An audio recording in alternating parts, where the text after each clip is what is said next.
The Sahara Desert is the largest hot desert on Earth. It stretches across more than 9 million square kilometers of North Africa. From the Atlantic coast of Mauritania to the Red Sea shores of Sudan, it covers an area roughly equivalent to the entire continental United States. Its surface temperatures can exceed 55 degrees Celsius. In some regions, rain has not fallen in recorded memory. It is, by almost any measure, one of the most inhospitable environments on the planet.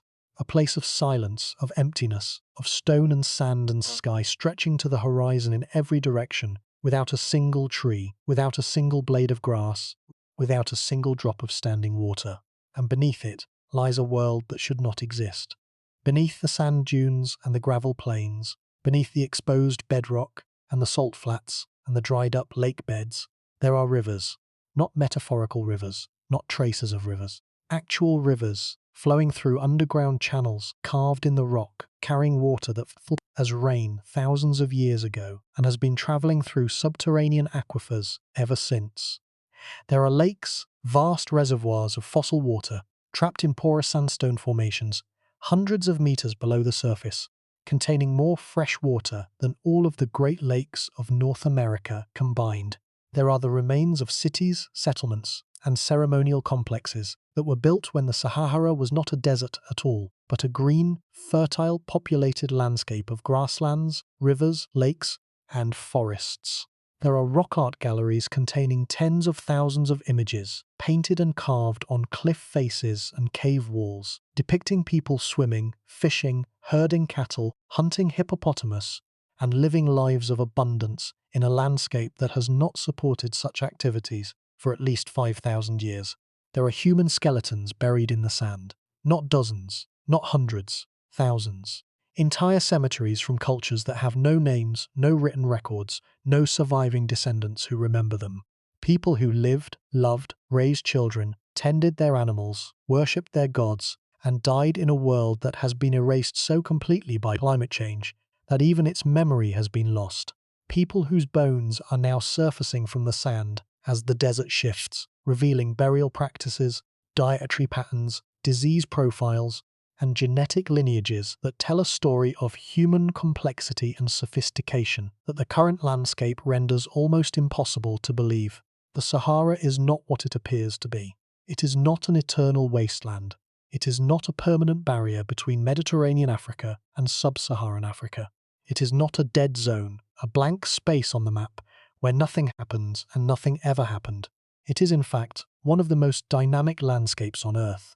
A region that has oscillated between lush green and barren desert multiple times over the past several 100,000 years, driven by predictable astronomical cycles that shift the patterns of rainfall across the African continent. And each time the Sahara has turned green, it has been occupied by human populations who left behind a rich archaeological record that is only now beginning to be discovered, mapped, and understood. What lies beneath the Sahara could rewrite history, not just the history of Africa, the history of human civilization itself. The discoveries of the past 3 decades, enabled by satellite imagery, ground-penetrating radar, and the painstaking work of archaeologists in some of the most difficult field conditions on Earth, have revealed a deep human past in the Sahara that challenges fundamental assumptions about where civilization began, how it developed, and what it is capable of achieving before the conditions that sustain it are swept away by forces beyond human control. We are not talking about a few scattered campsites or the faint traces of nomadic wanderers. We are talking about structured settlements, organized cemeteries containing hundreds of burials, sophisticated water management systems, monumental stone constructions, and one of the richest traditions of rock art anywhere on Earth. We are talking about evidence of independent cattle domestication, ceramic traditions older than those of the Fertile Crescent, and possible astronomical observatories predating Stonehenge by 2 millennia. We are talking about a civilization, or perhaps many civilizations, that flourished for thousands of years in a landscape that now supports almost no life at all. And we are talking about the possibility that these buried civilizations contributed directly to the emergence of the great historical cultures of the Nile Valley, the Sahel, and beyond.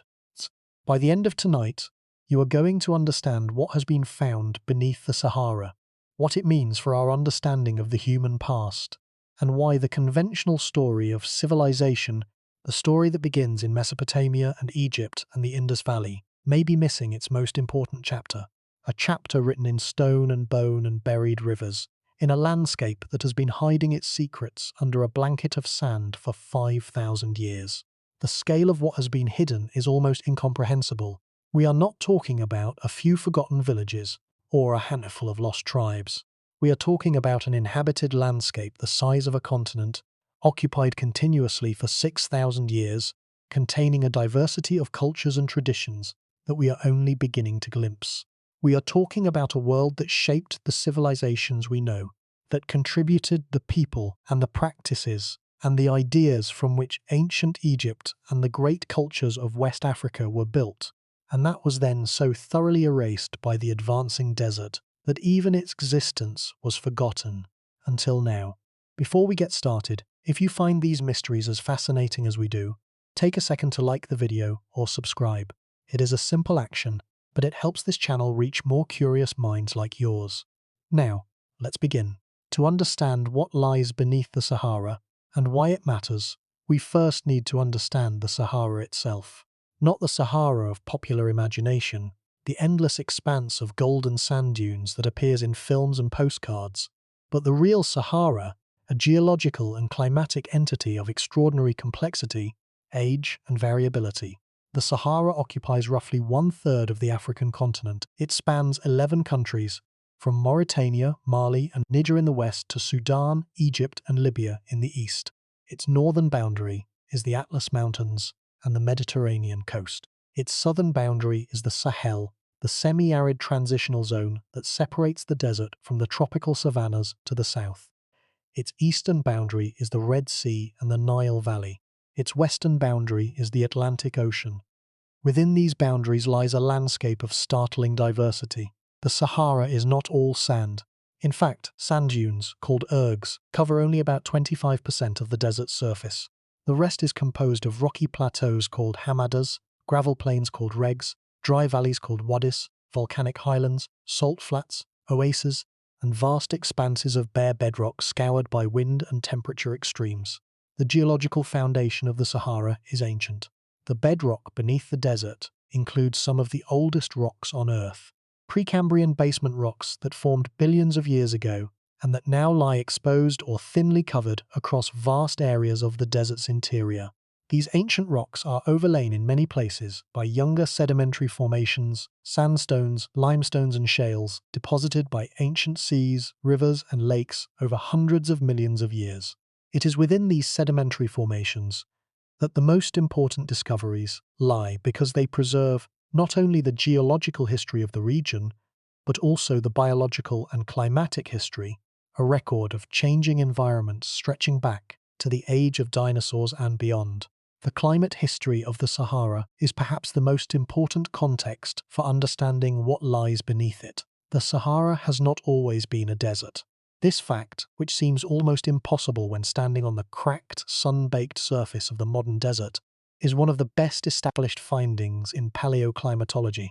The evidence comes from multiple independent sources, including lake sediment cores drilled from the bottoms of dried-up lake basins, pollen records preserved in ancient deposits, cave formations called speleothems that record past rainfall patterns in their mineral layers, isotopic analyses of ancient groundwater, and the remains of plants, animals, and humans found in contexts that could only have existed in a wetter climate.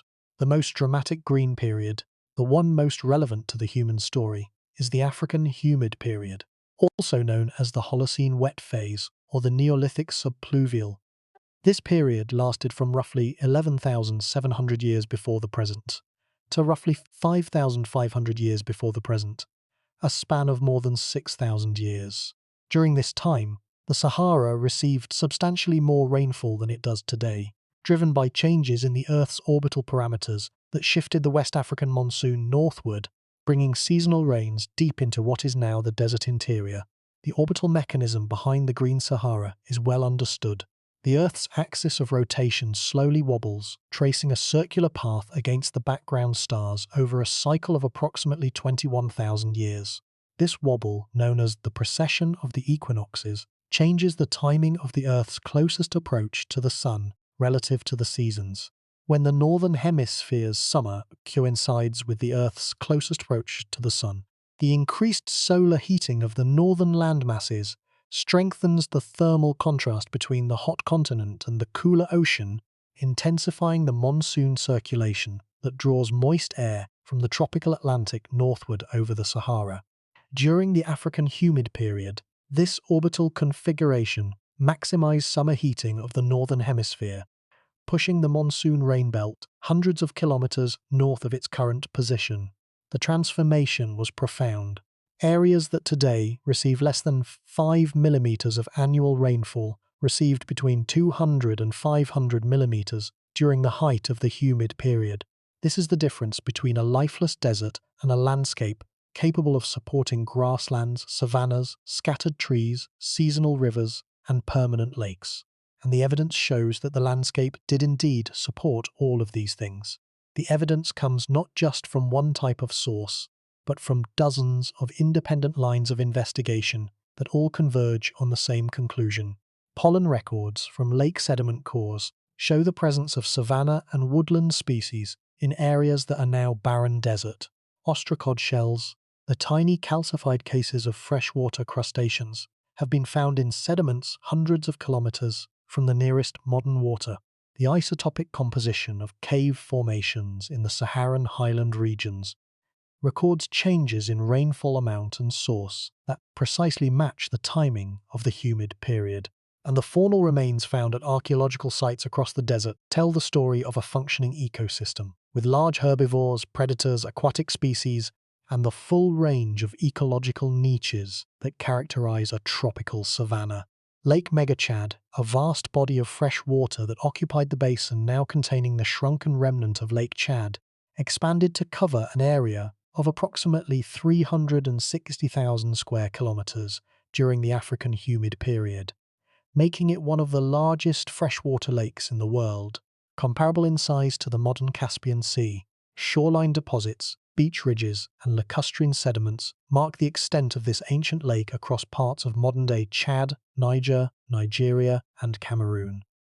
Satellite imagery has revealed the ancient shorelines with remarkable clarity, tracing the contours of a lake that has been dry for thousands of years, but whose footprint is still visible from space. Lake Megachad was not the only body of water. Across the Sahara, thousands of lakes, ponds, wetlands, and river systems existed during the humid period.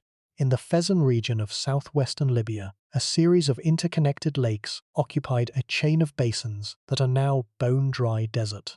In the Tenere Desert of Niger, one of the most forbidding landscapes on Earth, satellite radar has revealed the channels of ancient river systems buried beneath the sand, rivers that once flowed across the surface and supported human populations along their banks.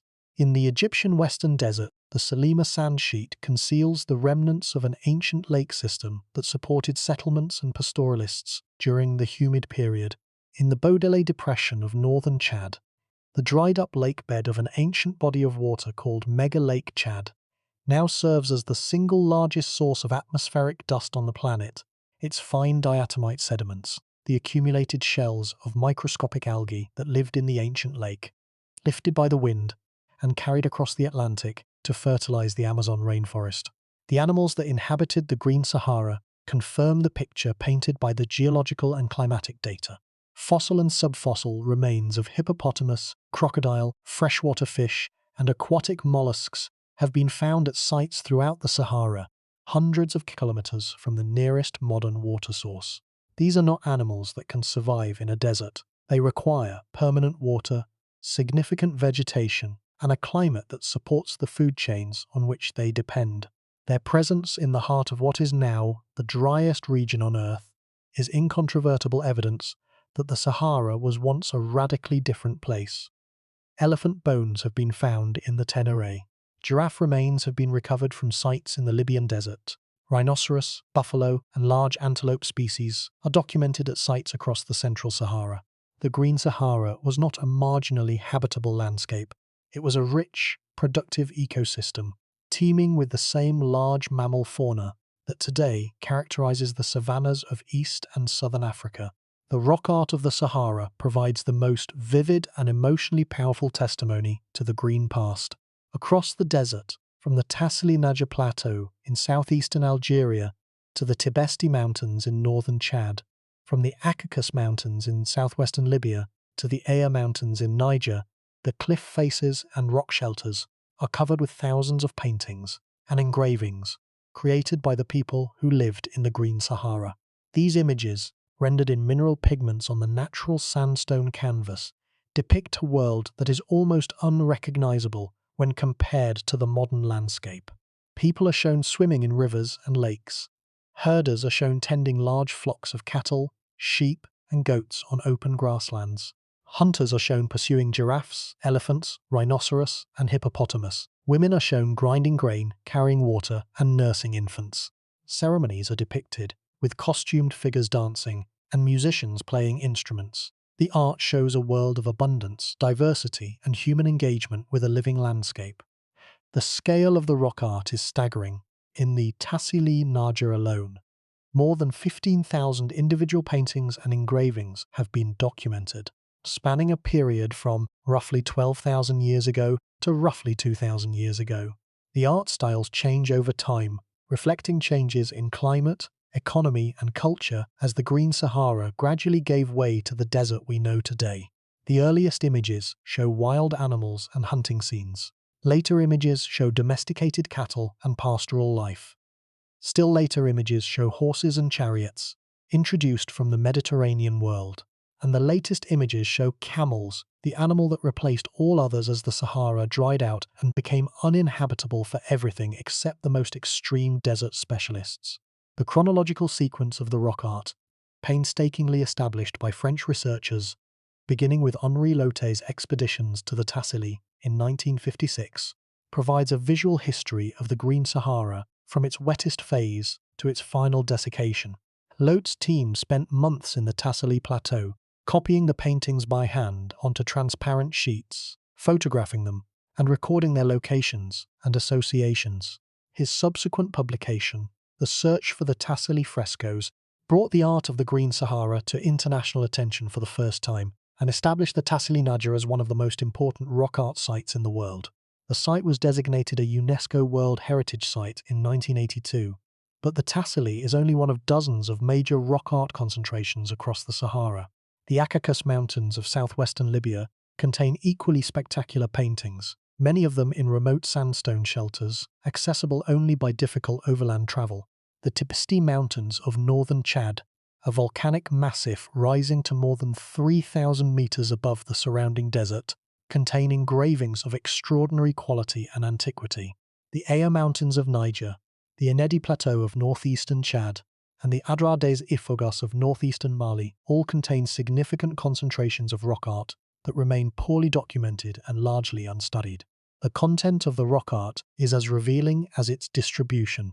The earliest phase, known as the Bubulus or large wild fauna period, dating from roughly 12,000 to 8,000 years before the present, depicts the large animals of the wet savanna, including extinct or locally extirpated species of buffalo, elephant, rhinoceros, hippopotamus, and large antelope.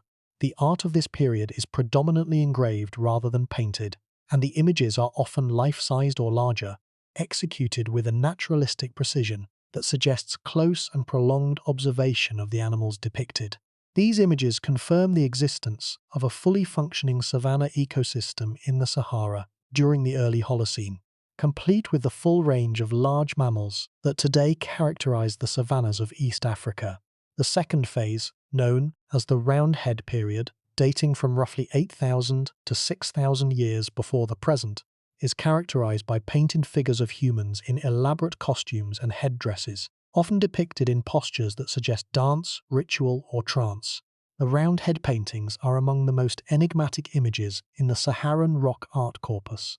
The figures are often highly stylized, with exaggerated proportions and surreal attributes that have led some scholars to interpret them as representations of spiritual experiences or altered states of consciousness. Others have suggested that they depict masked figures performing ritual dances, similar to those still practiced by some communities in West Africa today. The third phase, known as the pastoral or Bovidian period, dating from roughly 6,000 to 3,000 years before the present, depicts domesticated cattle in scenes of pastoral life. Herds of cattle are shown grazing on open grasslands, being milked by women, being driven between water sources, and being tended by herders with staffs and bows.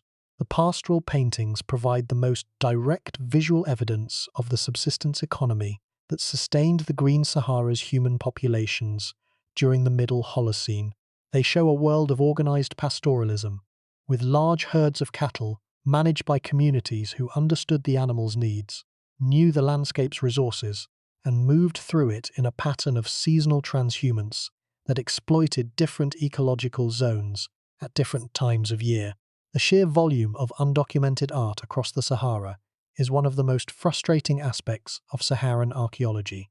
We know it is there. Satellite imagery and aerial surveys have identified thousands of potential rock art sites, but the logistical difficulties of reaching these sites, many of which are in areas of active conflict or political instability, have prevented systematic documentation.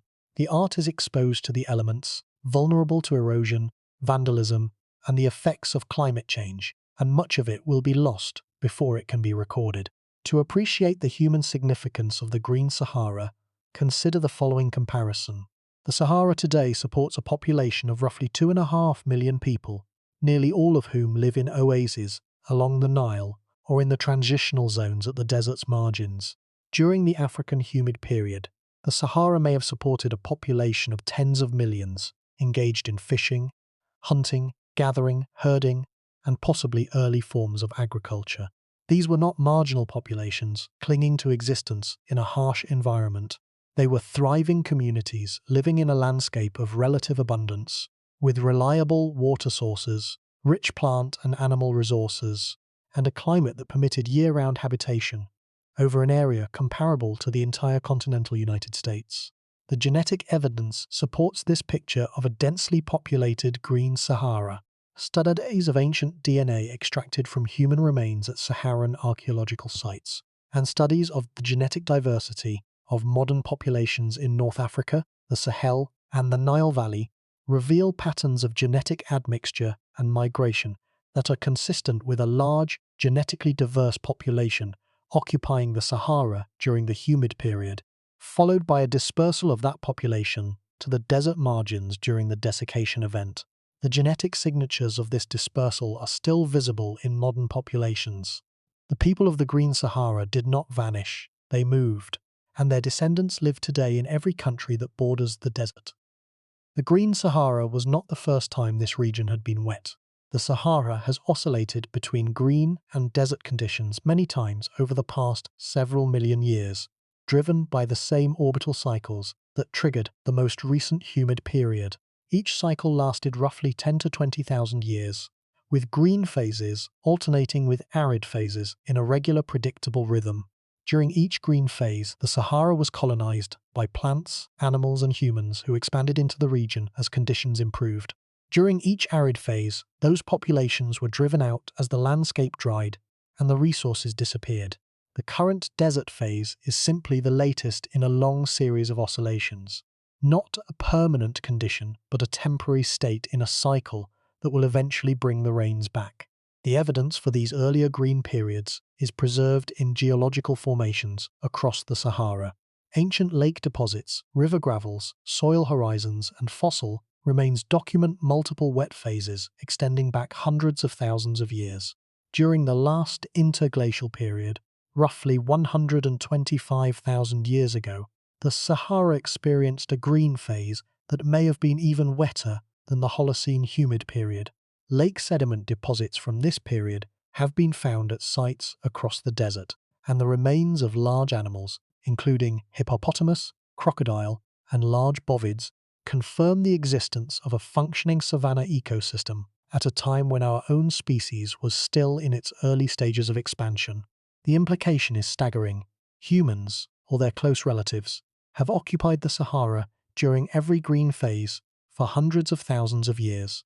The Holocene Green Sahara, the one that ended roughly 5,000 years ago, is simply the most recent and best documented of these occupations.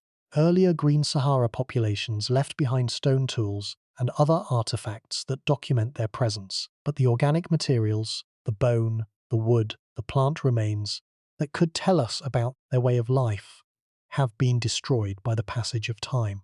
The Holocene Green Sahara, with its preserved bones, pottery, rock art and settlement remains, offers our best and perhaps our only window into what life was like during these recurring green phases.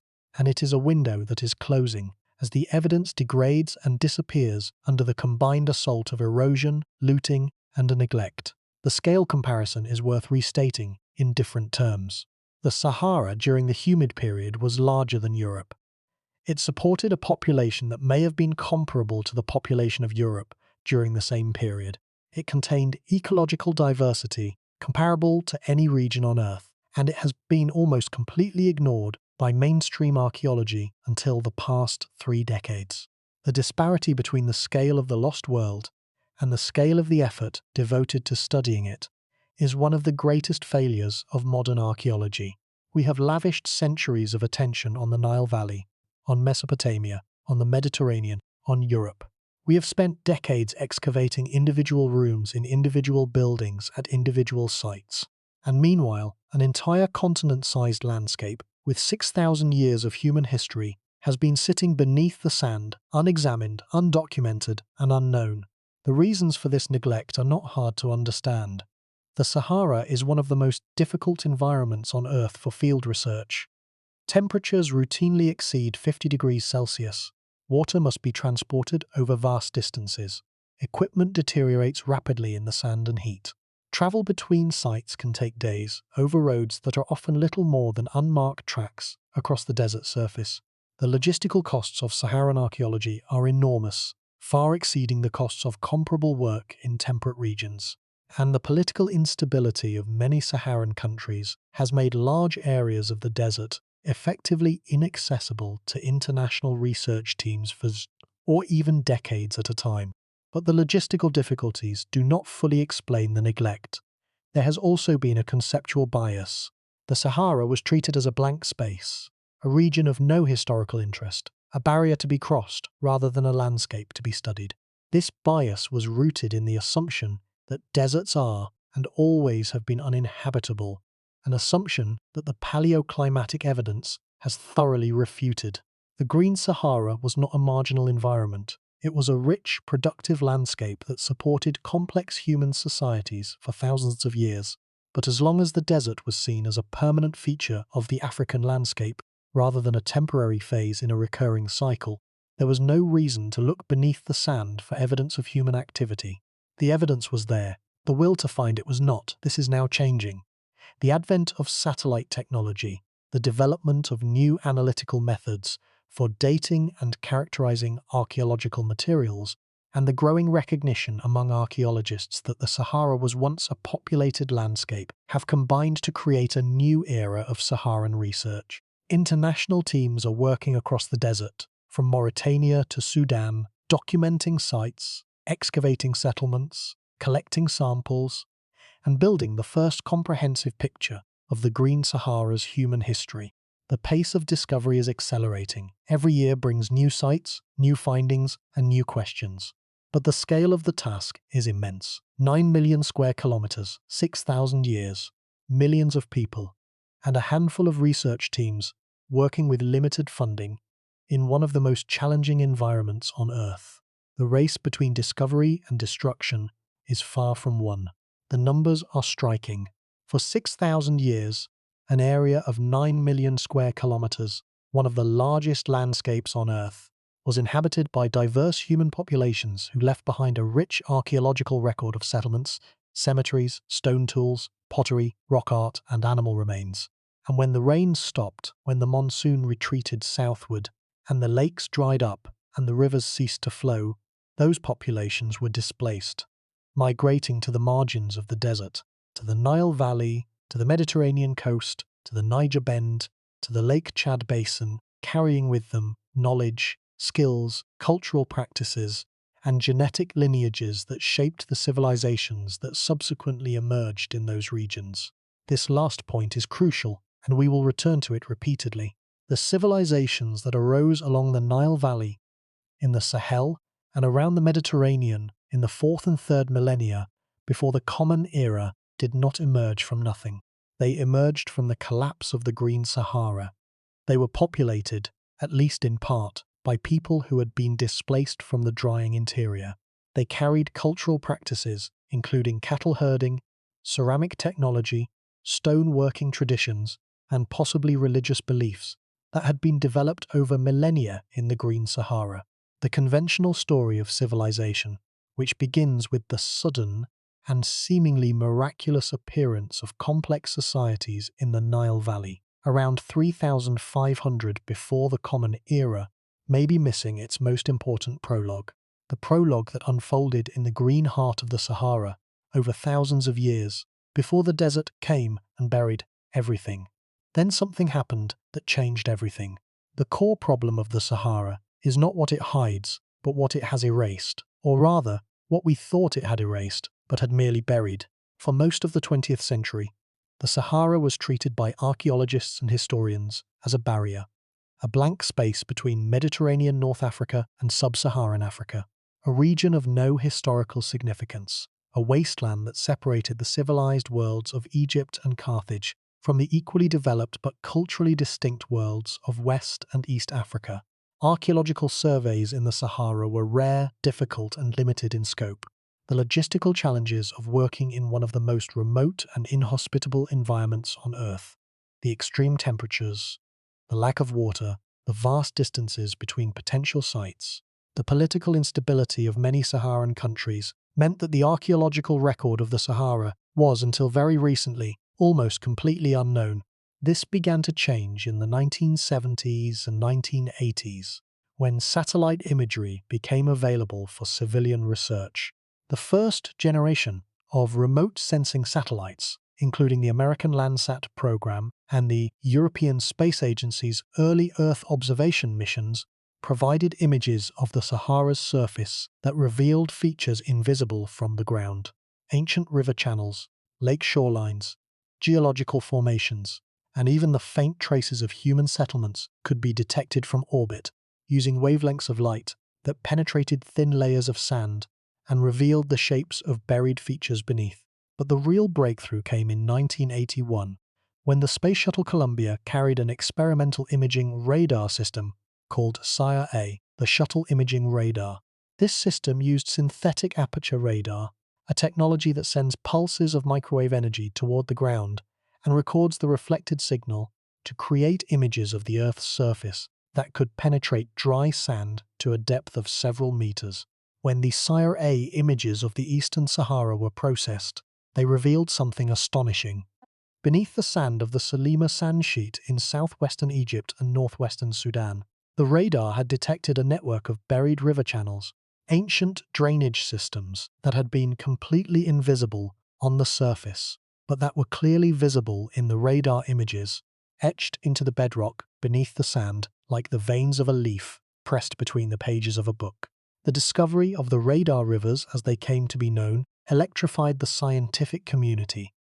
Here was direct evidence that the Sahara had once contained a functioning hydrological system, rivers that flowed across the surface, carrying water from highland rainfall zones to lowland basins, supporting vegetation and animal life along their banks, and creating the conditions for human habitation in a landscape that is now completely barren.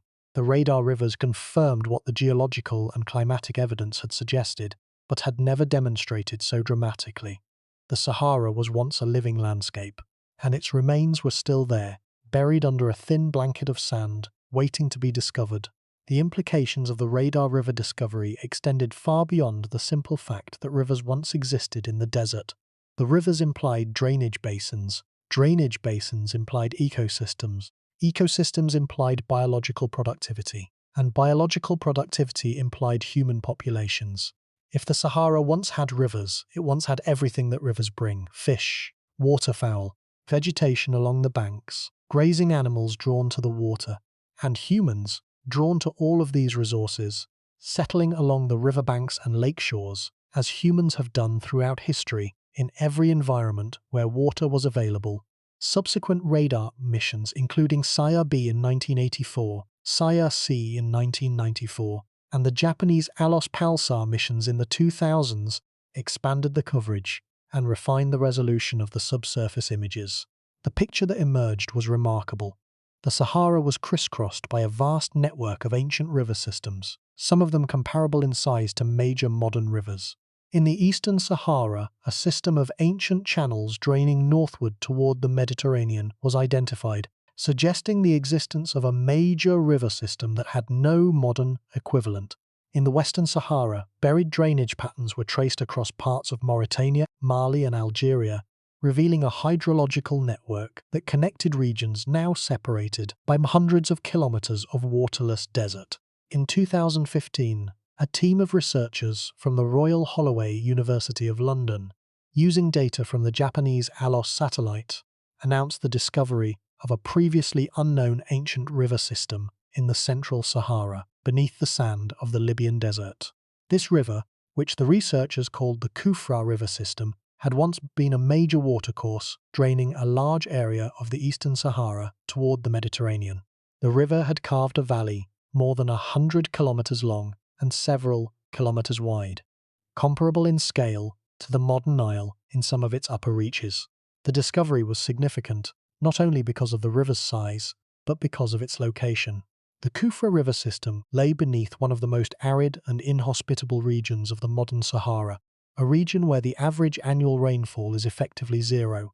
The contrast between the ancient landscape, with its major river flowing through green valleys, and the modern landscape, a featureless sand sea where no life of any kind can survive, was the most vivid illustration yet of the magnitude of the climate change that transformed the Sahara. The radar data also revealed something else. Along the banks of the buried rivers, and around the shorelines of the ancient lakes, the satellite images showed patterns of surface scatter, concentrations of stone tools, pottery fragments, and other cultural debris that indicated the presence of human settlements. These were not random scatters of artifacts. They were structured patterns, suggesting organized communities that had lived along the waterways and around the lake shores, utilizing the resources of a landscape that has since vanished. And it gets worse, because as the field surveys followed the satellite discoveries, what the archaeologists found on the ground was far more extensive, far more complex, and far more challenging to existing models of human history than anyone had anticipated.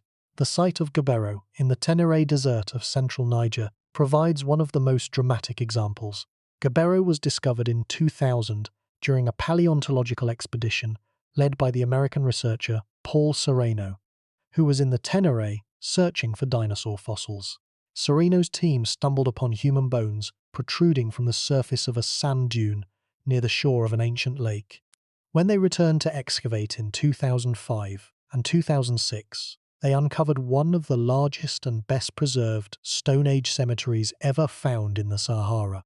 Gabero contained the remains of more than 200 individuals from two distinct populations, separated in time by roughly 1,000 years. The earlier population, dating to roughly 7,700 to 6,200 before the Common Era, were tall, robust hunter-fisher-gatherers whose bones showed evidence of a protein-rich diet based on fish, wild game, and aquatic plants. They were buried in simple pit graves, often in flex positions, with few grave goods. The later population, dating to roughly 5,200 to 2,500 before the Common Era, were shorter and more graceful, and their burials showed a different pattern. They were buried with elaborate grave goods, including pottery, jewellery, and decorated objects. One burial of a woman and two children was particularly striking. The three individuals were placed on a bed of flowers, their limbs intertwined, in what appeared to be a deliberate tableau of maternal embrace. Pollen analysis confirmed the presence of flower petals in the burial, suggesting that the mourners had placed fresh flowers around the dead before covering them with sand. The Gabero discovery attracted worldwide attention.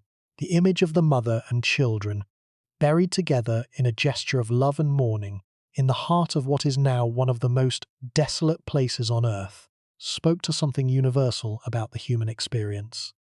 These were not abstract archaeological specimens, they were people, people who grieved for their dead, people who honoured their loved ones with flowers and careful burial, people whose emotional lives were as rich and complex as our own, and people whose world has been so thoroughly erased by climate change that even the lake beside which they lived has vanished without a visible trace. The Gobero site demonstrates the depth and complexity of human occupation in the Green Sahara. Two distinct cultures, separated by 1,000 years, occupied the same lakeside location during different phases of the humid period. They had different physical characteristics, different burial practices, and different economic bases, suggesting that the population of the Green Sahara was not a single, uniform culture, but a diverse mosaic of peoples, languages, and traditions, comparable in its diversity to any other region of the world. Gobero is not unique. Across the Sahara, similar discoveries have been made at dozens of sites, each adding new dimensions to the picture of a populated, complex, culturally rich landscape that existed for thousands of years before it was swallowed by the desert. In the Fezzan region of southwestern Libya, Italian and British archaeologists have excavated settlements and cemeteries associated with the Garamantes. In the Acaccus Mountains, excavations have revealed a sequence of human occupation extending back more than 10,000 years, with evidence of early pottery production, plant cultivation, and cattle domestication that may predate or parallel similar developments in the Nile Valley and the Fertile Crescent. The pottery from the Acaccus sites is among the oldest in the world, dating to roughly 9,000 years before the Common Era, and its forms and decorative styles suggest a sophisticated ceramic tradition that developed independently in the Sahara, not as a borrowing from other regions. In the Adrar Bous area of northern Nida, joint French and Nigerian teams have excavated Neolithic settlements with extensive evidence of cattle pastoralism, pottery production, and grinding stone technology, suggesting a complex subsistence economy based on a mixture of herding, gathering, and perhaps early plant management.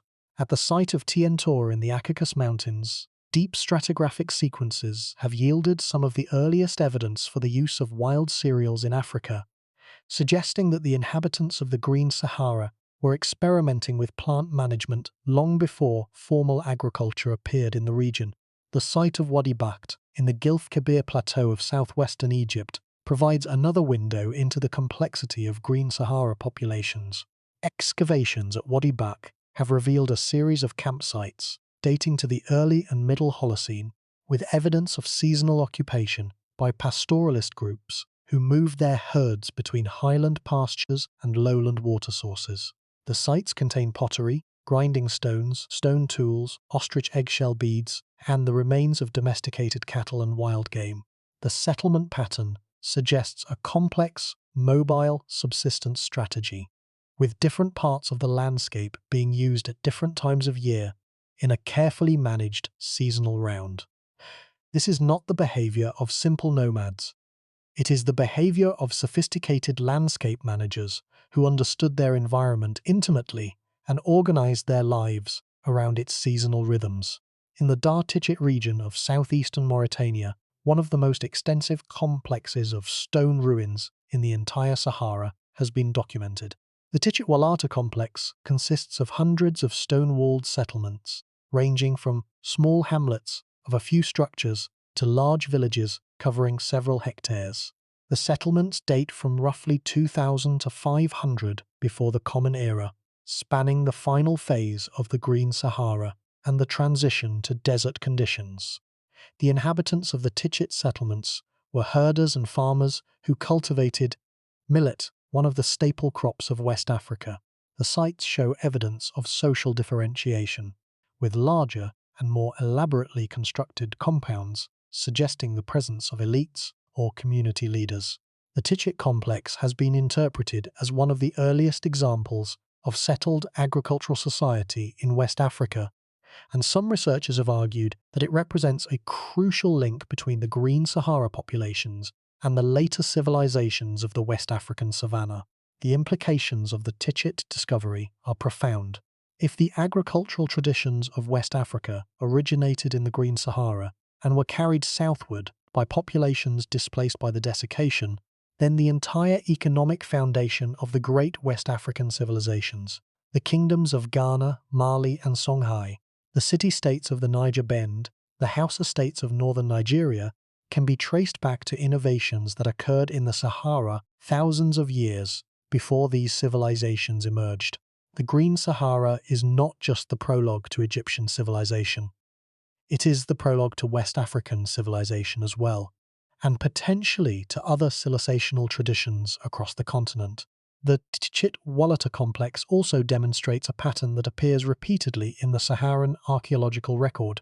As the landscape dried and resources became scarcer, the remaining populations concentrated in the most favorable locations: the lake shores, the spring-fed oases, the wadi outlets, where groundwater was still accessible. This concentration led to increased social complexity, as larger numbers of people competed for shrinking resources and required more elaborate systems of governance, resource allocation, and conflict resolution. In a bitter irony, the climate catastrophe that was destroying the Green Sahara may have been accelerating the development of the very social complexity that we associate with civilization. The pressure of environmental decline was forcing people together, forcing them to organize, forcing them to innovate, and ultimately forcing them to create the social structures that their descendants would carry with them when they left the desert for the Nile Valley and the Sahel. There is another dimension to the core problem that is often overlooked. The Green Sahara did not exist in isolation. It was connected to other green landscapes across North Africa and the Mediterranean. During the humid period, the entire band of land from the Atlantic coast of Morocco to the Red Sea coast of Sudan was substantially greener and wetter than it is today. This created a continuous inhabited landscape stretching thousands of kilometers from west to east, a landscape across which people, animals, ideas, technologies, and cultural practices could flow freely, without the barrier of desert that today separates North Africa from sub-Saharan Africa and the Mediterranean world from the Sahel. This connectivity has profound implications for our understanding of cultural transmission in the ancient world. Ideas and technologies that appear in the Nile Valley may have originated in the central Sahara and travelled eastward along the chain of lakes and rivers that connected the two regions. Practices that appear in the Sahel may have travelled southward from the Sahara as the desert expanded. The rock art traditions of the Sahara show stylistic connections with art traditions in both the Nile Valley and the Sahel, suggesting a shared cultural universe that was fragmented by the desiccation event. The fragmentation of this cultural universe, the breaking apart of a connected world into isolated pockets separated by uninhabitable desert, may have been one of the most consequential events in African history, comparable in its impact to the breaking apart of the Roman Empire in Europe. Something is wrong with our assumptions. The standard model of civilizational development, the model that places the origins of complexity in a handful of locations in Southwest Asia and the Nile Valley, may be fundamentally incomplete. The Sahara was not a barrier to be crossed. It was not a blank space between civilizations. It was itself a region of innovation, a place where important developments in technology, subsistence, and social organization occurred independently over thousands of years before the desert came and erased the evidence. The pottery evidence alone is sufficient to challenge the diffusionist model.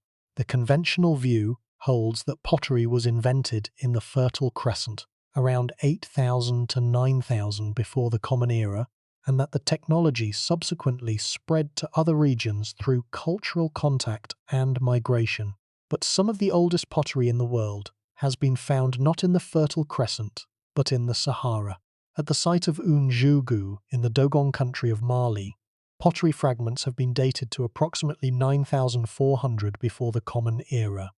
At sites in the Caucasus Mountains of Libya, pottery dating to approximately 7,500 before the Common Era has been recovered, and at multiple sites in the Egyptian Western Desert and the Nile Valley, Early pottery has been found in contexts dating to the 8th and 9th millennia before the Common Era. These dates are comparable to, and in some cases earlier than, the oldest pottery from the Fertile Crescent. They suggest that the invention of pottery was not a single event that occurred in one location and spread outward, but a process that occurred independently in multiple regions, including the Sahara, perhaps in response to similar environmental pressures. The people of the Green Sahara were not imitating their neighbours, they were innovating on their own. The evidence for independent cattle domestication in the Sahara tells a similar story. The conventional model places the origin of cattle domestication in the Near East, around 8000 before the Common Era, based on the archaeological evidence from Neolithic sites in Anatolia, Syria, and the Levant. But the cattle bones from sites in the Egyptian Western Desert, including Nabta Playa and the nearby site of Bir Kiseba, show morphological changes consistent with domestication at dates that are contemporary with, or possibly earlier than, the Near Eastern evidence. If cattle were domesticated independently in the Sahara, it would represent one of the most important independent innovations in human history, an achievement that places the Sahara alongside the Fertile Crescent, China, and Mesoamerica as one of the primary centers of agricultural innovation. The implications of independent Saharan innovation are profound. They suggest that the deep human past was more decentralized, more creative, and more geographically dispersed than the conventional model allows. Innovation was not the monopoly of a few privileged centers. It occurred wherever human populations faced environmental challenges that required new solutions. The Green Sahara, with its seasonal rainfall, its variable water sources, its diverse but unpredictable resources, was precisely the kind of environment that would have favored innovation, and the evidence suggests that the people who lived there rose to the challenge. But here's what makes this truly terrifying. The evidence is being lost. The archaeological sites of the Sahara are under threat from multiple directions. Erosion by wind and sand is exposing previously buried sites, bringing fragile bones and artifacts to the surface, where they are quickly destroyed by the elements. Illegal mining, particularly for gold in the Western Sahara and uranium in Niger, is destroying sites before they can be documented. Political instability and armed conflict, particularly in Mali, Libya, and parts of Niger and Chad, have made large areas of the Sahara inaccessible to researchers. And the sheer scale of the desert, 9 million square kilometers, an area larger than most continents, means that only a tiny fraction of the archaeological record has been surveyed, let alone excavated. We are losing evidence faster than we are finding it. The history of the Green Sahara is being erased for the second time, not by climate change, but by human activity and the passage of time. The situation in Libya is particularly tragic. The country's Saharan regions contain some of the richest archaeological sites in the entire desert, including the Caucasus Mountains, the Fezzan Basin, and the Garamantian Heartland. Before the civil war that began in 2011, these sites were the subject of active archaeological research programs, many of them international collaborations involving Libyan, Italian, British, and French researchers. The war halted all fieldwork. In the years since, reports have emerged of looting, vandalism, and destruction at multiple archaeological sites. The rock art of the Caucasus, a World Heritage Site, has been damaged by graffiti and deliberate destruction. The Garamantian sites in the Fezzan have been looted for saleable artifacts, and the institutional infrastructure that supported archaeological research in Libya, the universities, the museums, the Antiquities Service, has been severely weakened by years of conflict. The loss is not just Libya's, it is humanity's. Every site that is destroyed, every collection that is looted, every record that is lost represents an irreplaceable piece of the puzzle of human history. The evidence of the Green Sahara is finite. It cannot be replaced, and once it is gone forever. What scientists discovered when they looked more closely was worse than anyone expected, not because the individual findings were shocking. Each discovery, taken in isolation, was simply another data point, another site, another set of dates, another assemblage of pottery and bone.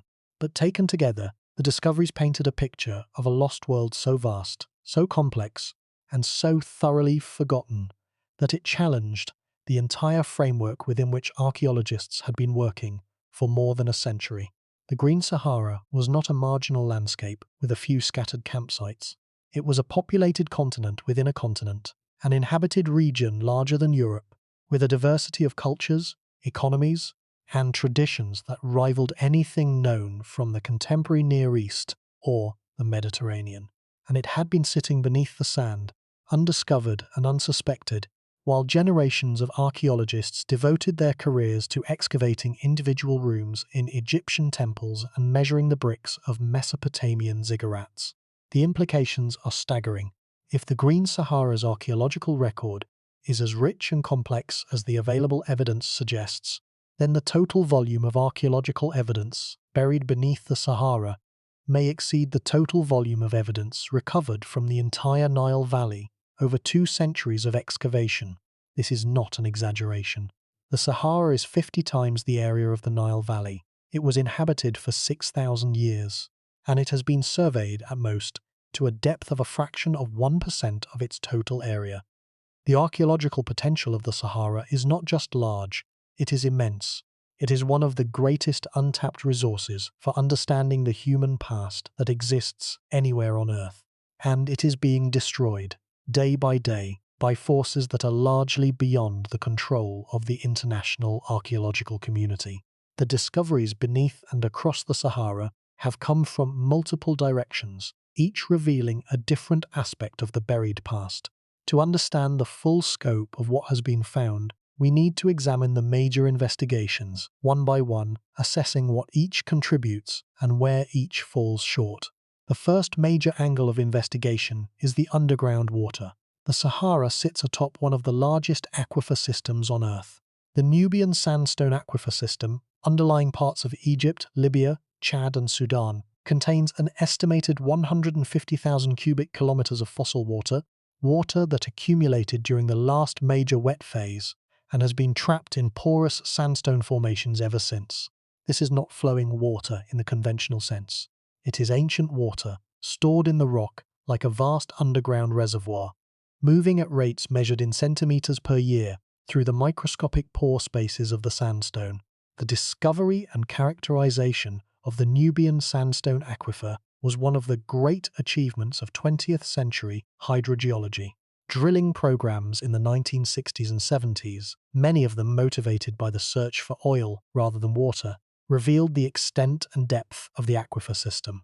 Some wells drilled into the aquifer in the Libyan desert struck water at depths of more than 500 meters, and the water that came up was chemically and isotopically distinct from modern rainwater, confirming that it had been underground for thousands of years. Radiocarbon dating of the dissolved carbon in the aquifer water has yielded ages ranging from approximately 10,000 to over 35,000 years, placing the water's origin during and before the African humid period. The Libyan government, under Muammar Gaddafi, undertook one of the largest water infrastructure projects in history to exploit the Nubian aquifer. The Great Man-Made River, a network of underground pipelines stretching more than 2,800 kilometers, was designed to transport fossil water from wells in the southern Libyan desert to the coastal cities of Tripoli and Benghazi. The project, which began in 1984, was one of the most ambitious engineering endeavors of the late 20th century. It demonstrates, in a grimly literal way, the paradox of the Sahara. The driest region on Earth sits atop a vast reserve of fresh water, water that fell as rain when the Sahara was green, and that has been waiting underground ever since. But the aquifers are not just water sources, they are archives. The chemical composition of the water, including the ratios of oxygen and hydrogen isotopes, the concentration of dissolved minerals, and the types and amounts of dissolved gases, provides detailed information about the climatic conditions under which the water originally entered the ground. By analysing these chemical signatures, paleoclimatologists have been able to reconstruct the rainfall patterns, temperature ranges, and vegetation cover of the Green Sahara with a precision that would not be possible from surface evidence alone. The water remembers what the surface has forgotten. The isotopic composition of the aquifer water tells a story of remarkable climatic generosity. The oxygen isotope ratios indicate that the water fell as rain during periods of intense monsoon activity, when moist air from the tropical Atlantic was being pulled northward by the summer heating of the Saharan landmass. The hydrogen isotope ratios confirm that the source of the moisture was tropical, not Mediterranean, meaning that the rains that filled the aquifer came from the same monsoon system that today waters the Sahel and the forests of West Africa. During the African humid period, this monsoon system extended hundreds of kilometers further north than it does today, bringing seasonal rains to regions that now receive no rainfall at all. The dissolved gases in the aquifer water provide another window into the past. Measurements of dissolved noble gases, particularly neon and argon, allow paleoclimatologists to estimate the temperature at which the water entered the ground. Because the solubility of these gases in water depends on temperature, the results suggest that the average temperature in the recharge zones of the Nubian aquifer was several degrees cooler during the humid period than it is today, consistent with the greater cloud cover and increased vegetation that would have characterized a green Sahara. The second major angle is Nabta Playa, located in the Egyptian Western Desert, roughly 100 kilometers west of Abu Simbel and the Nile. Nabta Playa is a dried-up lake basin that has produced some of the most extraordinary archaeological discoveries ever made in the Sahara. The site was first investigated in the 1970s by the American archaeologist Fred Wendorf, who conducted a series of excavations that continued intermittently for more than 3 decades. What Wendorf and his colleagues found at Nabta Playa transformed the understanding of pre-dynastic North Africa. The site contained evidence of human occupation spanning more than 5,000 years, from roughly 9,000 to roughly 3,000 before the Common Era. During the early phases of occupation, the lake basin filled seasonally with rainwater, creating a temporary lake that attracted herders and their cattle. The people who gathered at Nabta Playa left behind a rich assemblage of artifacts, including pottery, stone tools, grinding stones, and the bones of domesticated cattle. The cattle bones are particularly significant. They are among the earliest evidences for cattle domestication anywhere in Africa and possibly in the world. The conventional model of cattle domestication places its origin in the Near East, around 8,000 before the Common Era, with domesticated cattle subsequently spreading to Africa through the Nile Valley. But the evidence from Nabta Playa suggests that cattle may have been domesticated independently in the Eastern Sahara as early as, or perhaps earlier than, in the Near East. If correct, this would overturn the standard diffusionist model and establish the Sahara as an independent center of animal domestication. Nabta Playa also produced evidence of complex ritual behavior that has no parallel at other Saharan sites of comparable age. In addition to the stone circle, the site contained a series of large stone tumuli, mounds of carefully stacked stone blocks covering underground chambers. When one of these tumuli was excavated, it was found to contain a large, carefully shaped block of sandstone, roughly 2 meters long, that had been quarried from an outcrop several kilometers away and transported to the playa. The stone had been placed in a prepared pit and covered with a mound of smaller stones. It had no obvious practical function. It appeared to be a symbolic object, a sacred stone, placed with deliberation and ceremony in a prepared underground chamber. The religious or ritual dimension of Nabta Playa adds yet another layer of complexity to the picture of the Green Sahara's inhabitants. These were not merely herders and tool makers. They were people with a rich symbolic and spiritual life, people who invested significant effort in constructing monuments, aligning stones to celestial events, and burying sacred objects in prepared chambers. The complexity of their ritual behavior suggests a correspondingly complex social organization, with leaders or specialists who directed the construction of the stone circle and the tumuli, who determined the astronomical alignments, and who presided over the ceremonies that accompanied the placement of the sacred stones. But Nabta Playa's most famous feature is its stone circle.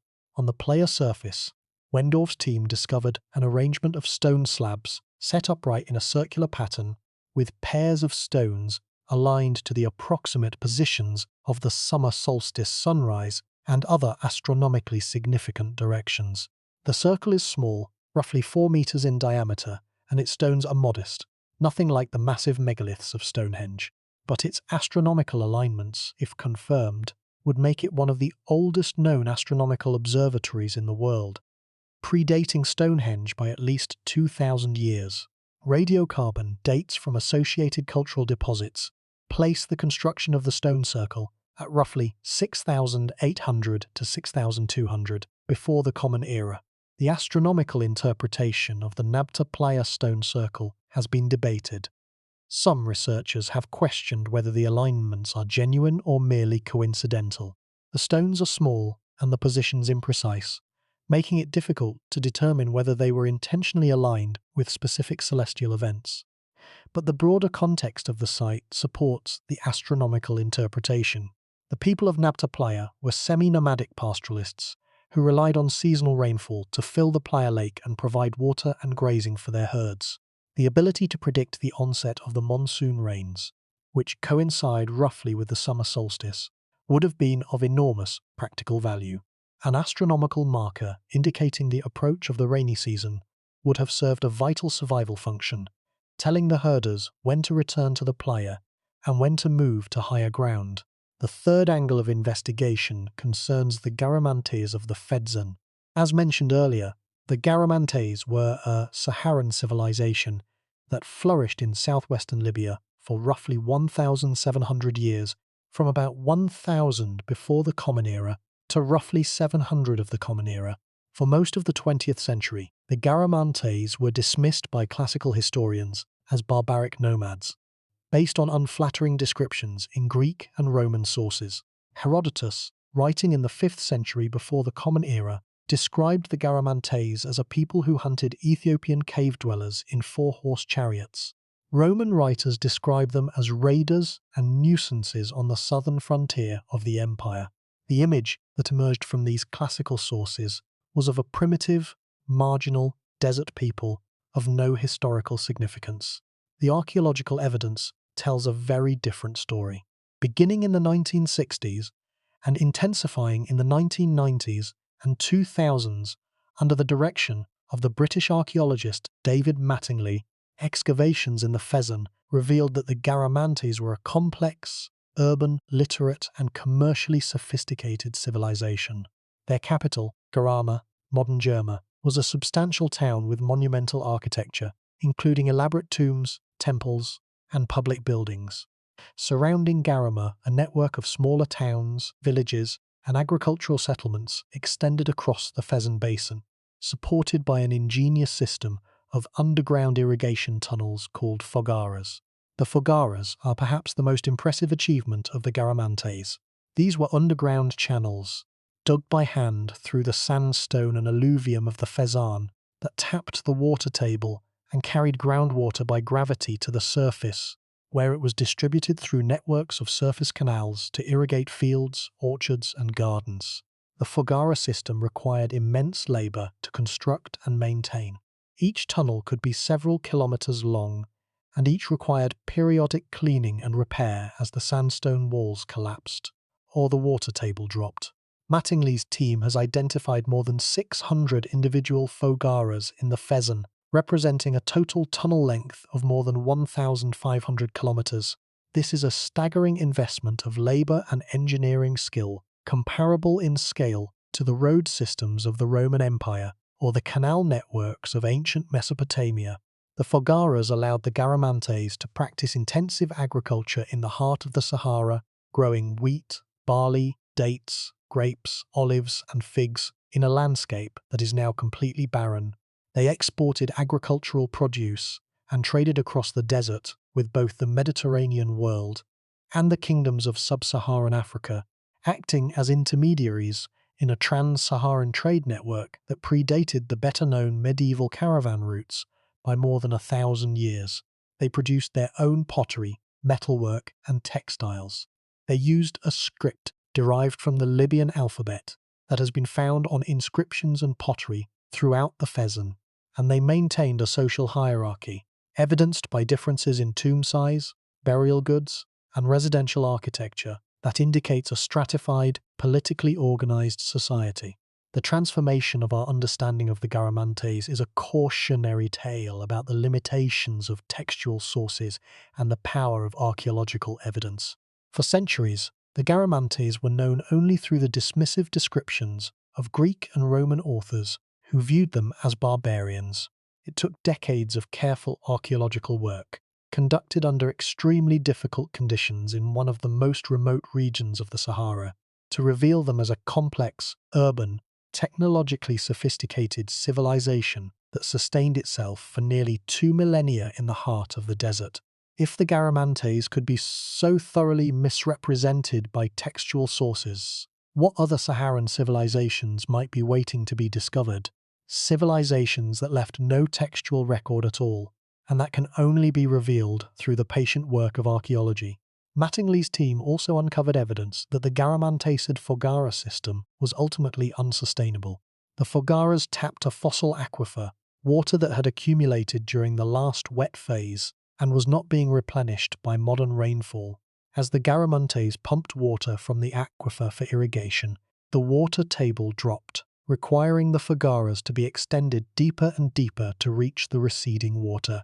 Eventually, the water ran out, the aquifer was depleted, the agricultural system collapsed, and the Garamantian civilization, which had sustained itself for nearly 2 millennia through the ingenious exploitation of a finite resource, declined and eventually disappeared. The parallels with modern groundwater depletion in arid regions around the world are striking and deeply troubling. The fourth angle of investigation involves the underwater archaeology of the Sahara. This may seem like a contradiction in terms, but it is not. Across the Sahara, the remains of ancient lakes preserve deposits of lacustrine sediment, the fine-grained material that settles to the bottom of standing water.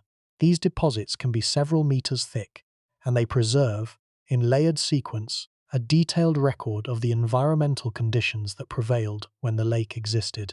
Pollen grains in the sediment record the vegetation on the surrounding landscape. Diatom shells, the tiny silica skeletons of single-celled algae, record the chemistry and temperature of the lake water. Charcoal fragments record fires set by humans or ignited by lightning. And cultural materials, including pottery, stone tools, bone, and charcoal from hearths, record the presence and activities of the people who lived along the lake shore. Lake sediment coring, the process of drilling cylindrical samples from the accumulated lake deposits, has been conducted at dozens of former lake sites across the Sahara.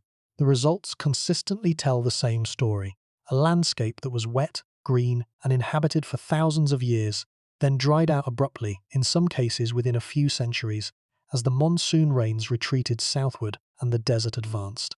The transition from green to desert was not gradual. It was punctuated and, in some locations, catastrophic. Some lake sites show evidence of a final rapid drying event around 5,500 years before the present, when lake levels dropped dramatically and the surrounding vegetation collapsed within a few generations. One of the most detailed lake records comes from Lake Yoa in the Unianga region of northeastern Chad.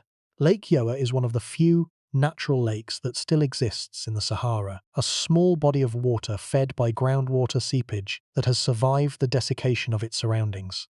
Sediment cores drilled from the bottom of Lake Yoa in 2006 by a team led by the German scientist Stefan Kröpelin provided a continuous record of environmental change spanning the past 6,000 years. The cores showed a dramatic transition from humid to arid conditions between approximately 4,500 and 2,700 years before the present, with the most rapid change occurring around 3,500 years before the present. The pollen record showed the progressive replacement of savanna vegetation by desert-adapted species, and the diatom record showed increasing salinity as the lake shrank and its water became more concentrated. The Lake Yoa record is one of the longest continuous paleoclimatic records from the Sahara, and it provides a high-resolution timeline for the desiccation event that transformed the Green Sahara into the desert we know today. The Lake Yoa data also contributed to an important scientific debate. Some researchers had proposed that the transition from green Sahara to desert was abrupt, occurring within a few centuries as a result of the positive feedback loops between vegetation loss and surface albedo. Others argued that the transition was gradual, taking place over 2,000 or 3,000 years as the monsoon slowly retreated southward. The Lake Yoa record supported a middle position. The transition was neither instantaneous nor uniformly gradual. It was punctuated with periods of relatively rapid change alternating with periods of relative stability, producing a staircase pattern of progressive desiccation, rather than either a sudden collapse or a smooth decline. This punctuated pattern suggests that the human experience of the desiccation was one of repeated crises, each worse than the last, with intervals of apparent recovery that gave false hope before the next step downward. The human implications of this punctuated pattern are poignant. Each crisis would have forced some portion of the population to leave, to move southward or eastward toward areas with more reliable water. But each interval of apparent recovery would have drawn some portion of the population back, or encouraged those who remained to believe that the worst was over. The archaeological evidence from several Saharan sites shows exactly this pattern, alternating phases of occupation and abandonment, with each subsequent phase of occupation being shorter and more tenuous than the last, until final abandonment when the conditions became truly untenable. The fifth angle concerns the structures beneath the sand. In the Murzuq Sand Sea of southwestern Libya, satellite radar has revealed buried settlements beneath the dunes. These are not campsites or temporary shelters. They are structured settlements with discernible architectural features, walls, enclosures, and spatial organization that suggest permanent or semi-permanent occupation. Similar buried structures have been detected in the Grand Erg Oriental of Algeria and the Tenere of Niger. Most of these sites have never been excavated. They are known only from their radar signatures, ghostly outlines of buildings and enclosures that once stood on the surface of a green landscape and are now buried under meters of wind-blown sand. The existence of buried settlements raises the possibility that the archaeological record of the Sahara is far more extensive than the surface evidence suggests. The sites that have been discovered and excavated to date, sites like Gabero and Nabta Playa and the Garamantian cities, are all surface sites or sites exposed by erosion. They represent the parts of the archaeological record that happen to be visible. The buried sites detected by radar represent the parts of the record that are hidden, preserved beneath the sand, in conditions that may have protected them from the erosion and weathering that destroys surface sites. If these buried sites could be excavated, they might provide a level of preservation and detail that is not available from surface sites, including organic materials, architectural remains, and spatial relationships that would illuminate the social organization and daily life of the Green Sahara's inhabitants. The sheer scale of what may be buried beneath the sand seas is difficult to grasp.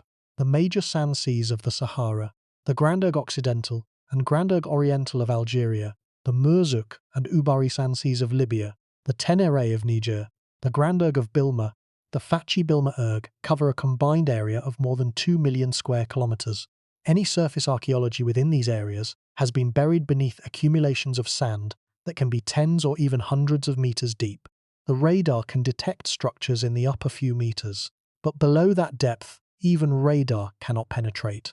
The buried archaeological record of the Saharan sand seas is effectively inaccessible with current technology. It exists. We know it exists because the areas that are now sand seas were inhabited during the humid period, as the surrounding landscape was, but we cannot reach it. We can only infer its existence from the evidence that is visible at the margins, where the sand is thin enough for surface sites to be exposed. The sixth angle of investigation involves the stone monuments and megalithic structures found across the Sahara. These are not the familiar megaliths of Europe, the standing stones and stone circles of Britain and France. They are distinctly African in their forms and distributions, but they share with their European counterparts the fundamental characteristic of monumental construction in stone, the deliberate quarrying, transport, and erection of large stones for purposes that appear to be ritual, commemorative, or ceremonial. In the Saharan region of Niger, stone monuments called tumuli, circular or oval mounds of piled stone, dot the landscape in their thousands. Some are modest affairs, a metre or two in height, covering a single burial. Others are massive, rising to heights of 5 meters or more, covering multiple burials and surrounded by rings of standing stones. The largest of these tumuli represents significant investments of labor, requiring the quarrying and transport of thousands of stones, the excavation of burial chambers, and the construction of elaborate stone enclosures. They are not the work of a few individuals. They are the work of organized communities, communities with the social structure and the leadership necessary to plan, coordinate, and execute major construction projects. In the Adrar des Ifugas region of northeastern Mali, a series of stone monuments of a different type has been documented. These are V-shaped stone arrangements, with 2 lines of standing stones converging on a point that may have served as ceremonial pathways or processional routes. Similar V-shaped stone arrangements have been found in other parts of the Sahara, suggesting a shared cultural tradition that extended across a wide geographic area. The purpose of these structures is unknown. They are too large and too deliberately constructed to be accidental, but their function, whether ritual, astronomical, territorial, or commemorative, remains a mystery. The connection between the Saharan stone monuments and the megalithic traditions of other parts of Africa and the wider world has not been lost on researchers.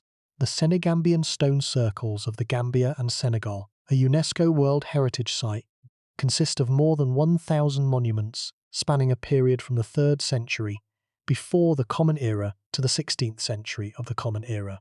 These circles, while later in date than the Saharan tumuli, may represent a continuation or adaptation of a Saharan megalithic tradition that was carried southward by displaced populations during the desiccation event.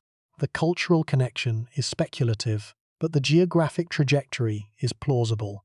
People moving south from the drying Sahara into the West African savanna would have passed through the Senegambian region, and they might have carried with them a tradition of monumental stone construction that was subsequently adapted to local conditions and local beliefs. There is also the question of what lies beneath the stone monuments themselves. The tumuli of Niger and surrounding regions have been systematically looted in recent decades, with treasure hunters digging into the mounds in search of metal objects and other saleable artifacts. The damage is extensive and irreversible. Burial contexts that could have provided information about the social organization, dietary patterns, and cultural affiliations of the monument builders have been destroyed. The artifacts that have been removed have been dispersed into the international antiquities market, severed from their archaeological context and stripped of their scientific value.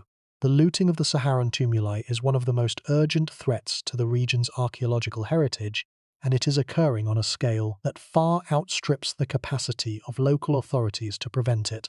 The math is striking when we consider the full scale of the evidence.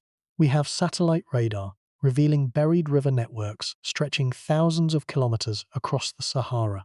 We have aquifer systems containing enough fossil water to fill the Great Lakes several times over.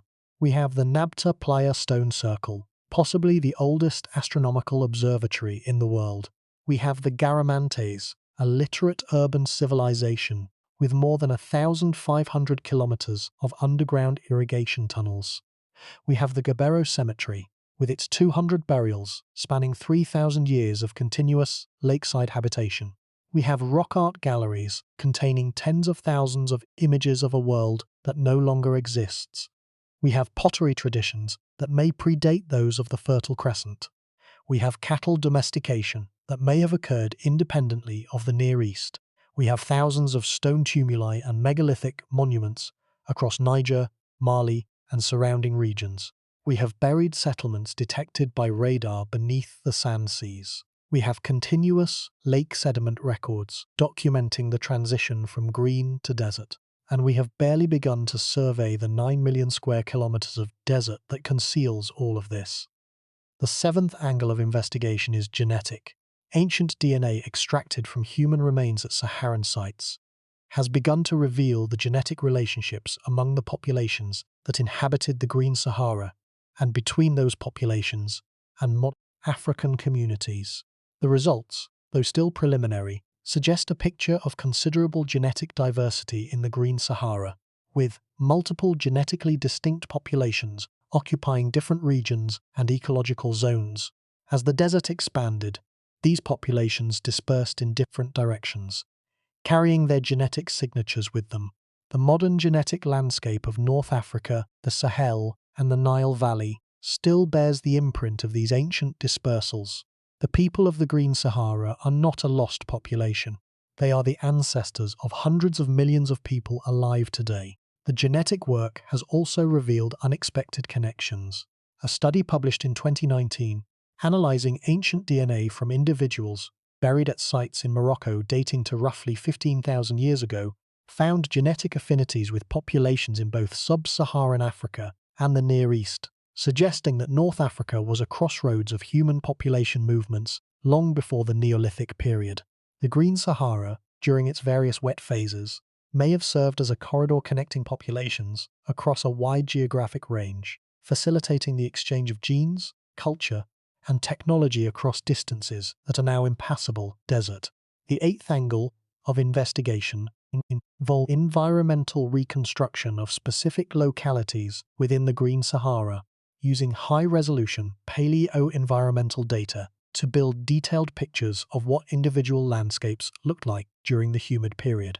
At the site of Takakori, in the Acus Mountains of Libya, a research team led by the Italian archaeologist Savino di Lernia has combined archaeological excavation with detailed paleobotanical and paleozoological analysis to reconstruct the environment of a single rock shelter over a period of more than 7,000 years. The results show a sequence of environmental changes that mirror the broader Saharan pattern, from a wet green landscape supporting diverse plant and animal communities, through a period of gradual drying, to the eventual abandonment of the shelter as the desert advanced. The Takakori rock shelter is remarkable for its preservation. The dry, sheltered conditions inside the shelter have preserved organic materials that would normally decompose within decades, including plant remains, animal dung, insect fragments, and even the remains of meals prepared by the shelter's inhabitants. Analysis of these materials has revealed a diet of remarkable diversity, including wild cereals, legumes, fruits, and the flesh and fat of domesticated cattle, sheep, and goats. The inhabitants of Takakori were not simple hunter-gatherers.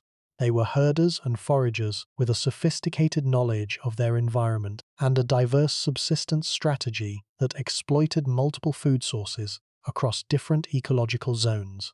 The preservation at Takakori also extends to artifacts.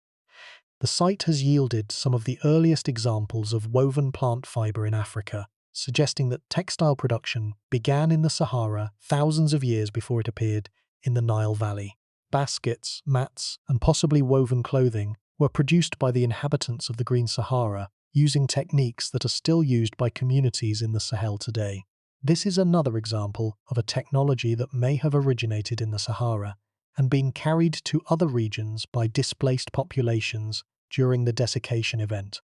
A ninth angle of investigation concerns the trans-Saharan connections during the humid period. The Green Sahara was not an isolated region. It was connected by rivers, lakes, and overland routes to the Nile Valley in the east, the Mediterranean coast in the north, the Sahel and the West African savannas in the south, and the Atlantic coast in the west. These connections facilitated the movement of people, animals, goods, and ideas across vast distances.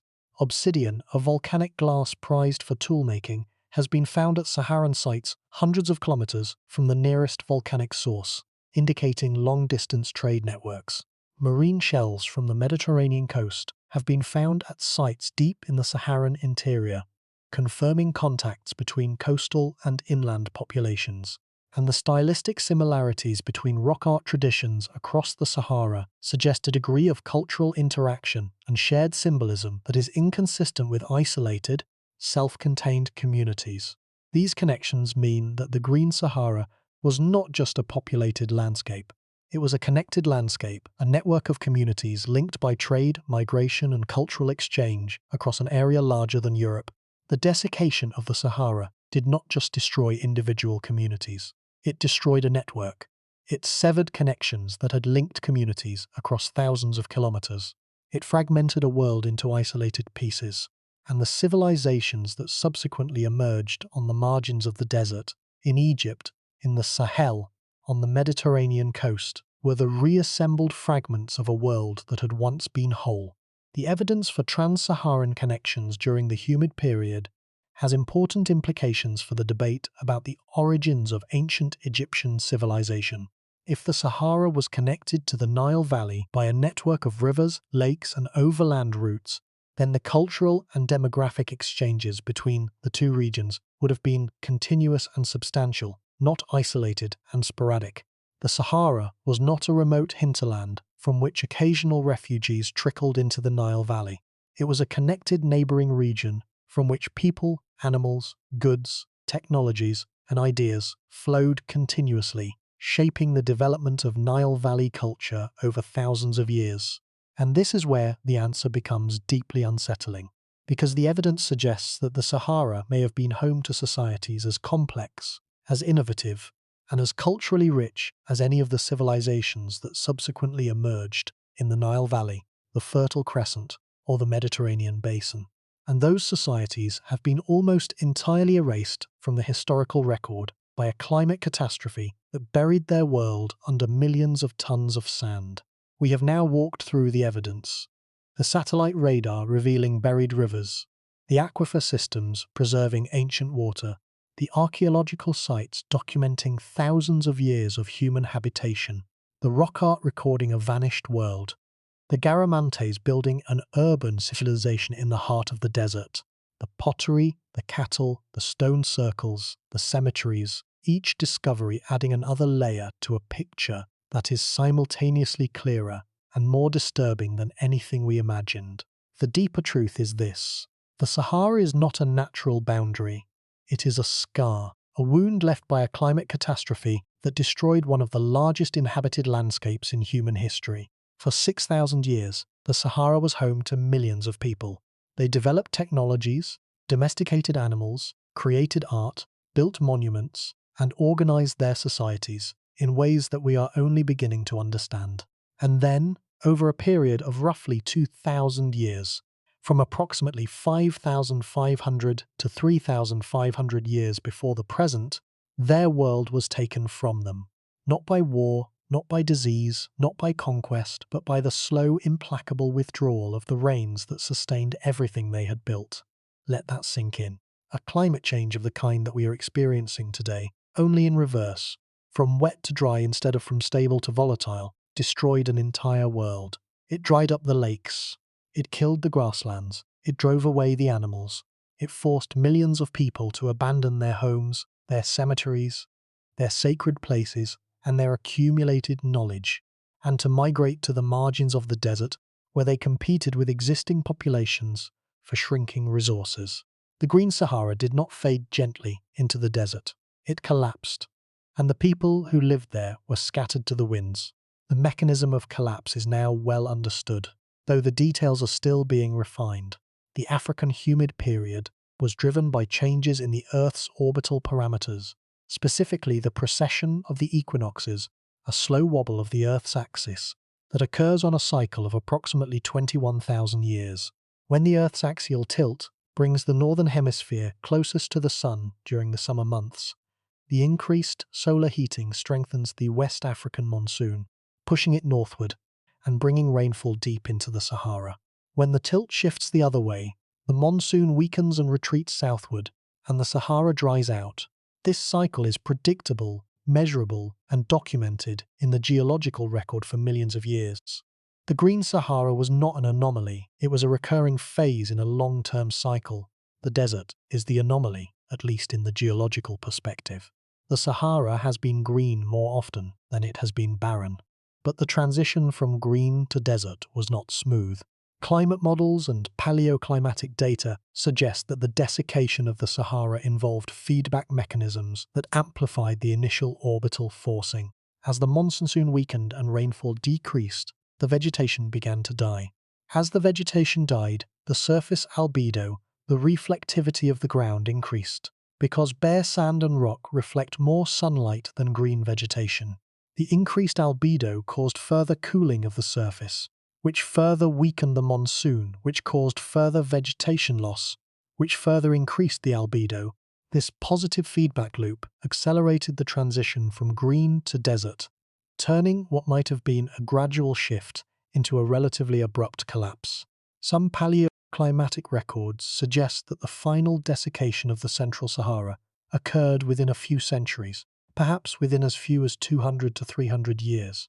The speed of the collapse is crucial for understanding the human experience. 2 to 300 years is about 10 to 15 generations. It is fast enough that each generation would notice the difference from the last. The lakes that their grandparents swam in would be noticeably smaller. The rivers that their great-grandparents fished in would flow for shorter seasons. The grasslands where their ancestors grazed their cattle would be thinner, patchier, less productive. Each generation would face a world slightly worse than the one their parents knew, and at some point, for each community, for each family, the decision would be made. The water is gone. The pasture is gone. We must move. We must leave everything we have built and walk toward the horizon, toward the places where water still flows, where grass still grows, where life is still possible. Imagine that experience. Imagine watching the world you were born into gradually dying around you. Imagine the last year at a lake that has been shrinking for decades. When the water finally retreats beyond the point of no return, and the fish die, and the birds leave, and the reeds wither, and the mud cracks, and the wind begins to blow the dust where water once stood. Imagine picking up your children and your animals and your tools and your memories and walking south, toward a world you do not know, leaving behind the graves of your parents and grandparents and the paintings on the rock walls that tell the story of your people. Imagine arriving at the edge of the Nile Valley or the shore of Lake Chad and finding it already crowded with other refugees, other displaced families, other survivors of the same catastrophe, all competing for the same shrinking resources. That was the experience of the people of the Green Sahara. And it happened not once but many times, over many generations, as the desert advanced kilometre by kilometre, year by year, from the margins and toward the centre, until there was nothing left. This has profound implications for our understanding of civilization.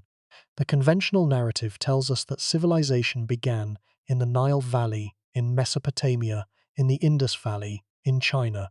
It tells us that these were the first centers of complexity, the first places where humans built cities, developed writing, created administrative systems, and organized themselves into states.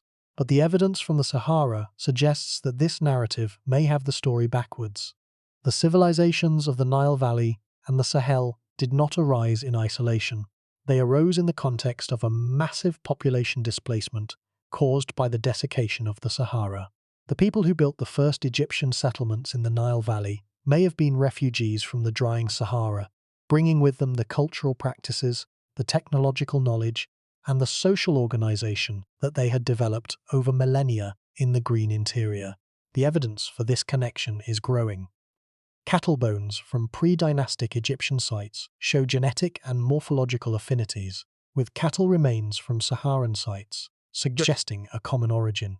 Pottery styles from the earliest Nile Valley settlements share decorative motifs with pottery from Saharan sites thousands of kilometers to the west.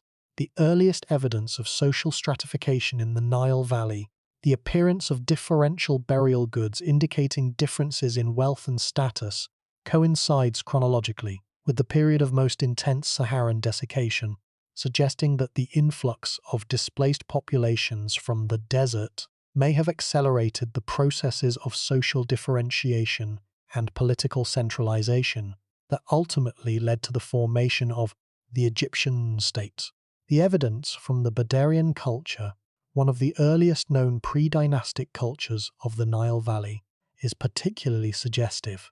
The Badarian people, who settled in Upper Egypt roughly around 5000 before the Common Era, practiced cattle herding, made distinctive pottery with burnished red and black surfaces, and buried their dead with elaborate grave goods, including shell jewelry, ivory ornaments, and finely worked stone tools. Many of these cultural features, the cattle herding, the pottery styles, the burial practices, have parallels at Saharan sites of comparable or earlier date. The Badarian culture did not appear fully formed in the Nile Valley. It emerged in a context that included significant cultural inputs from the West, from the drying Sahara, carried by populations who were moving eastward toward the Nile as their ancestral homeland became uninhabitable.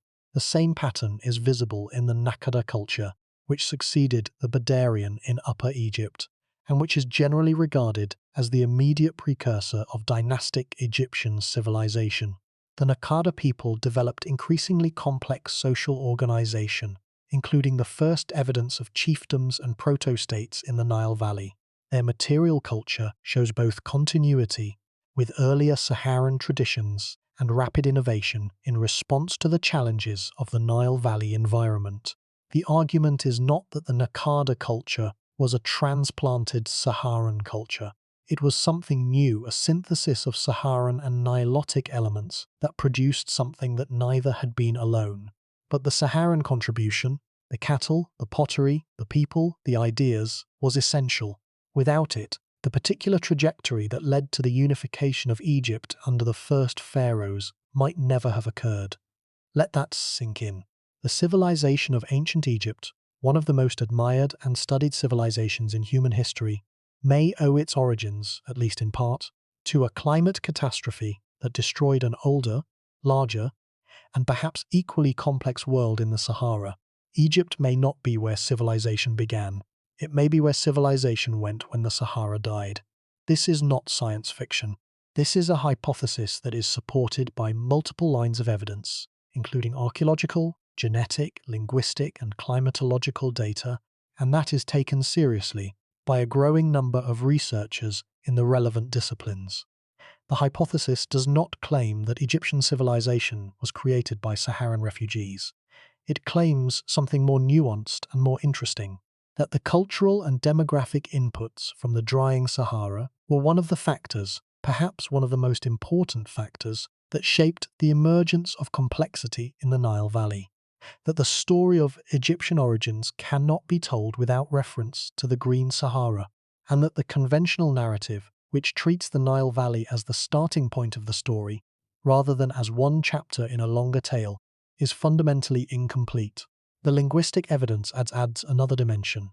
The Nilo-Saharan language family, one of the major language families of Africa, is distributed today across a band stretching from the Nile Valley through the Sahel to the Lake Chad Basin and beyond. Linguistic reconstructions suggest that the proto-language from which these languages descended was spoken in or near the Sahara during the humid period, and that the modern distribution of the languages reflects the southward and eastward dispersal of populations during the desiccation event.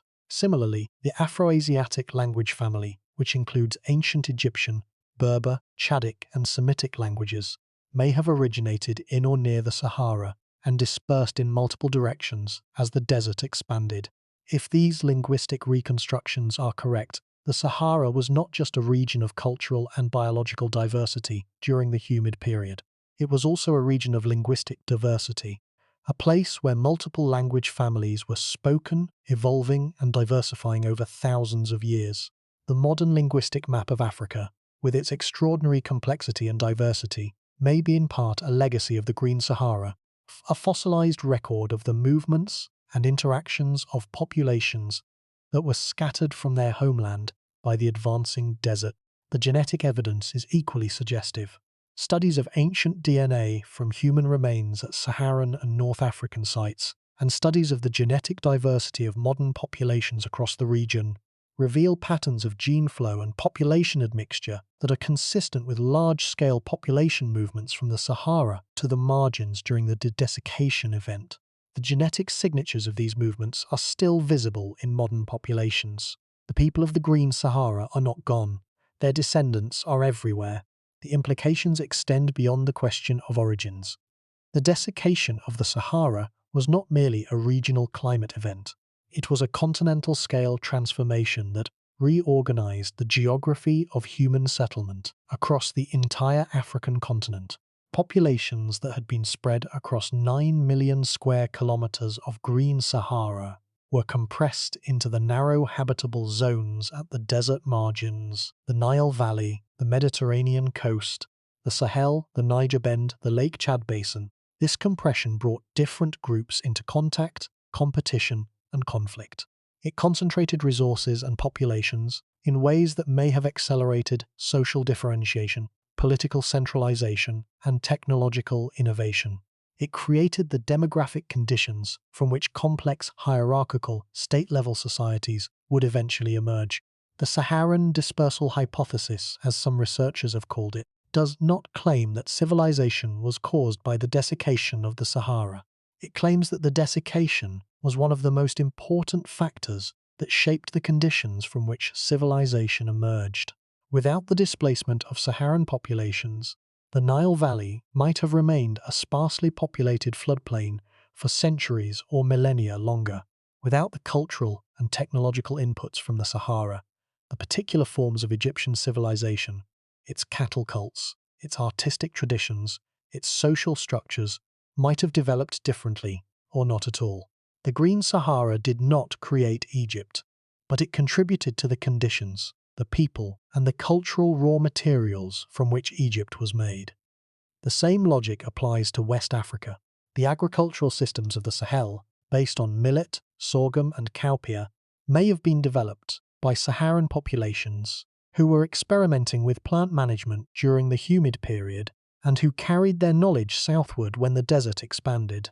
The cattle herding traditions of the Sahel, which form the economic and cultural foundation of many modern West African societies, almost certainly derive from Saharan pastoralism.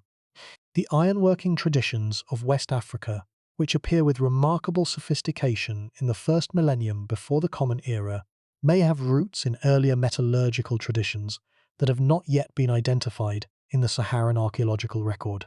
There is also the question of ideology and religion. The cattle cults that pervade pre-dynastic and early dynastic Egyptian culture, the reverence for bovine imagery, the importance of cattle in funerary ritual, the symbolic associations between cattle and cosmic power may trace their origins not to the Nile Valley, but to the Saharan pastoralists, who spent millennia living in intimate daily relationship with their herds. The Saharan rock art depicts cattle not merely as livestock, but as symbols of wealth, status, and spiritual significance. Cattle are shown in positions of honor, surrounded by human figures in attitudes of reverence and celebration. The transition from this Saharan cattle symbolism to the bull cults and cow goddesses of dynastic Egypt is not a great conceptual leap. It is a short step across a drying landscape, taken by people who carried their beliefs with them as they carried their herds. Similarly, some elements of West African religious and cosmological thought may have Saharan antecedents. The ritual landscapes documented at sites like Nabta Playa, with their astronomical alignments and buried sacred stones, suggest a sophisticated cosmology that connected the movements of the stars with the rhythms of the pastoral economy. Similar connections between astronomy, cattle, and spiritual practice are found in the cultures of modern East and West Africa, suggesting the possibility of a shared Saharan heritage that survived the desiccation and was transmitted, adapted, and transformed over subsequent millennia. The deeper truth, then, is not just about what lies beneath the Sahara. It is about what the Sahara's buried past tells us about the nature of civilization itself. Civilization is fragile. It depends on climate, on the water, on the stability of the environmental conditions that sustain it. When those conditions change, civilization can collapse, not over centuries, but over generations. The parallel to our own situation is inescapable. We live in a world that is changing its climate faster than at any time in the geological record. The greenhouse gases we are emitting are altering the atmosphere in ways that will change rainfall patterns, shift monsoon systems, raise sea levels, and transform landscapes across the globe. The specific mechanisms are different from the orbital forcing that dried out the Sahara, but the principle is identical. Environmental change can destroy what humans build. It has done so before, on a continental scale, within a time frame measured in centuries. And the people it destroyed were no less intelligent, no less capable, and no less determined to survive than we are. The people of the Green Sahara responded to the drying of their world with the only strategy available to them. They moved. They migrated to the margins of the desert, to the river valleys and lake shores and coastal zones where water was still available. They carried their culture with them. They adapted. They survived. But their world, the world of green grasslands and flowing rivers and teeming lakes, was lost. It was buried under sand and forgotten for 5,000 years, and the civilizations that arose in its wake, the civilizations of Egypt and the Sahel and the Mediterranean, grew up on the ruins of a world they did not remember, a world that had given them their cattle and their pottery and their people, and perhaps their gods, but that had been so thoroughly erased that even its memory had disappeared.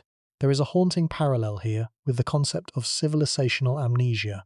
We assume that civilization remembers its origins, that each generation passes its knowledge to the next, that the great chain of cultural transmission stretches unbroken from the past to the present. But the Sahara shows us that this chain can be broken, completely, utterly, so thoroughly that an entire world, with millions of people and thousands of years of accumulated knowledge, can be erased from human memory as if it had never existed. The people of the Green Sahara did not write their history in books. They wrote it in stone tools and pottery and rock art and burial practices, in the mute languages of material culture that can only be read by trained archaeologists working in conditions of extreme difficulty. And for 5,000 years, no one read it. No one even knew it was there to be read. What other histories have been lost in this way? What other green worlds have been buried under other deserts, submerged beneath other seas, swallowed by other forests?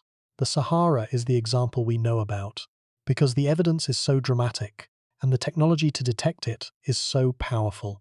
But the Sahara may be only one of many lost worlds, scattered across the globe, each containing its own record of human achievement, each buried or destroyed or obscured by the relentless transformation of the Earth's surface over geological time. The Arabian Peninsula, now largely desert, experienced its own green phases during the Pleistocene and early Holocene.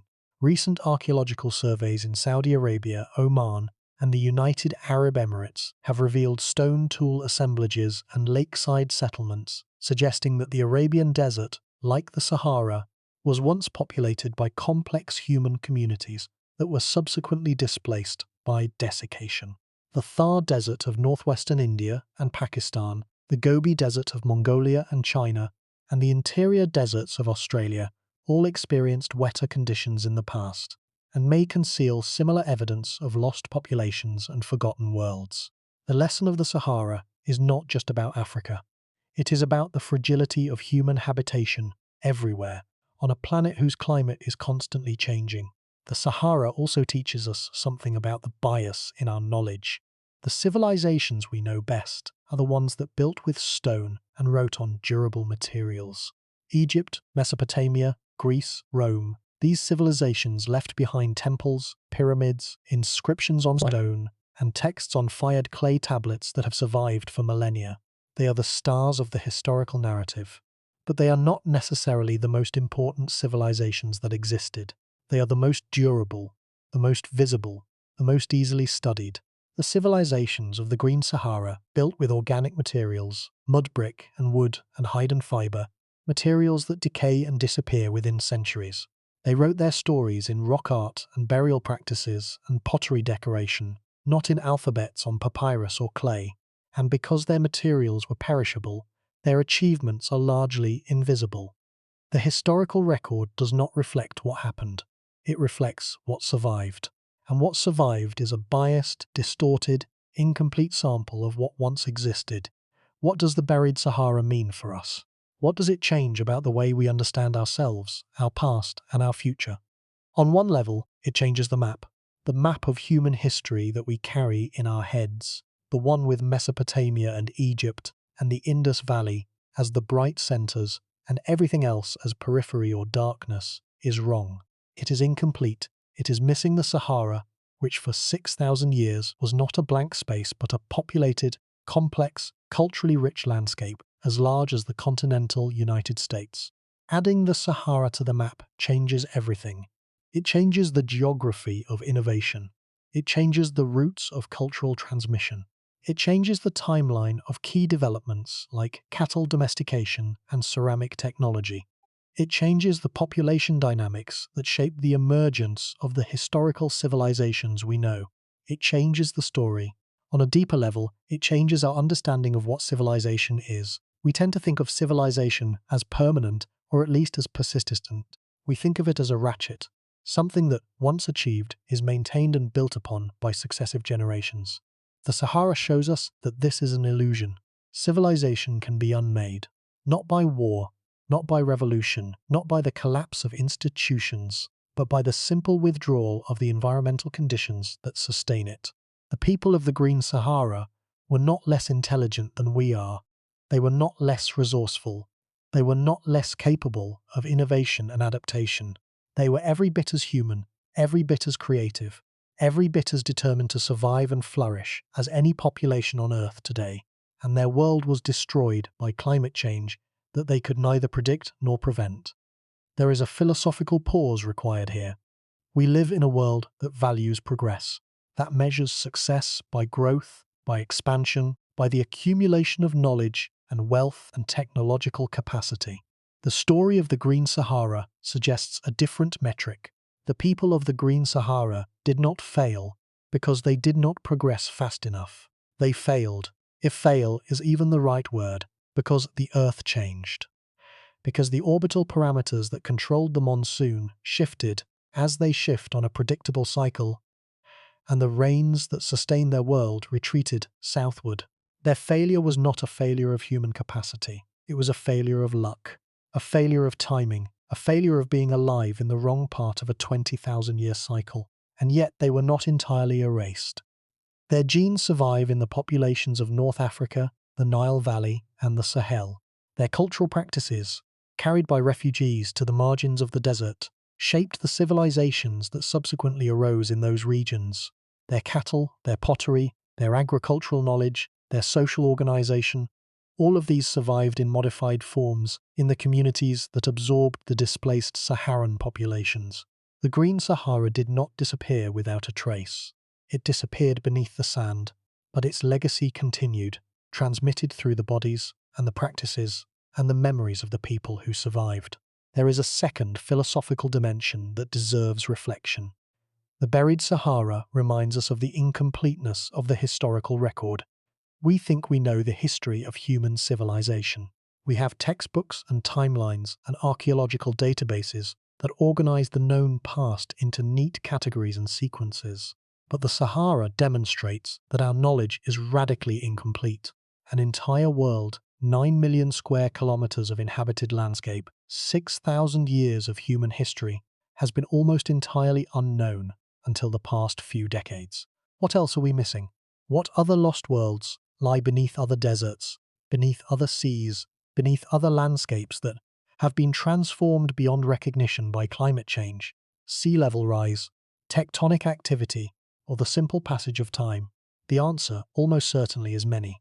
The Sahara is the most dramatic example because of its size and the quality of its preservation, but it is not the only landscape that has been transformed by climate change in ways that buried or destroyed the archaeological record.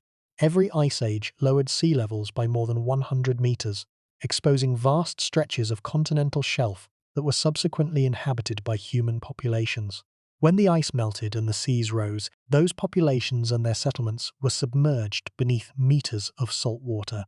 The continental shelves of the world, from the North Sea to the Persian Gulf to the Sunda Shelf of Southeast Asia, may contain the remains of coastal civilizations that are now completely inaccessible. The world's past is almost certainly richer, more complex, and more geographically dispersed than our current record suggests. And the Sahara is the proof that what we know is only a fraction of what there is to know. The Sahara is not unique. The continental shelves of the world, which were exposed as dry land during the last ice age, when sea levels were more than 100 meters lower than today, may contain the remains of entire coastal civilizations that were submerged when the ice melted and the seas rose. The river valleys of Central Asia, which were once fertile floodplains and are now arid steppes, may conceal the remnants of early agricultural communities. The tropical forests of Southeast Asia, which have expanded and contracted in response to climate cycles, may cover the sites of settlements that have been swallowed by vegetation and erased by tropical decay. The world's past is bigger than our record of it, and the Sahara is the proof. There is a practical urgency to these reflections. The Green Sahara is not merely an academic curiosity, it is a case study in the consequences of environmental change for human societies.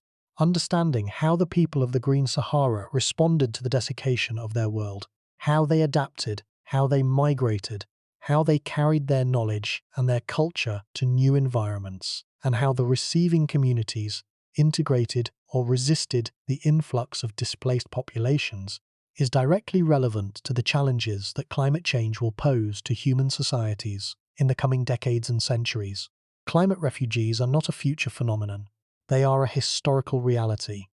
The people of the Green Sahara were the first climate refugees on a continental scale. Understanding their experience is not just a matter of historical interest, it is a matter of practical necessity. The buried Sahara is also a reminder that the resources we depend on are not permanent. The Garamantes exploited a fossil aquifer until it was depleted, and their civilization collapsed when the water ran out. Modern societies across the Middle East, North Africa, and South Asia are doing the same thing, pumping fossil water from deep aquifers at rates that far exceed natural recharge. The Ogallala Aquifer in the central United States, one of the largest in the world, is being depleted at an alarming rate by agricultural irrigation. The lesson of the Garamantes is clear. A civilization built on a finite water supply has a finite lifespan. When the water is gone, the civilization follows. There is a third dimension that concerns the ethics of knowledge and the politics of history. The Sahara's buried past belongs to Africa. It is African history. And for too long, African history has been written by non-Africans, using frameworks and assumptions that were developed to explain the history of Europe and the Near East. The diffusionist model, the idea that innovation originates in a few centers and spreads outward, was developed by European scholars who placed Europe and the Near East at the center of the story and treated the rest of the world as a passive recipient of borrowed ideas. The evidence from the Sahara challenges this model directly.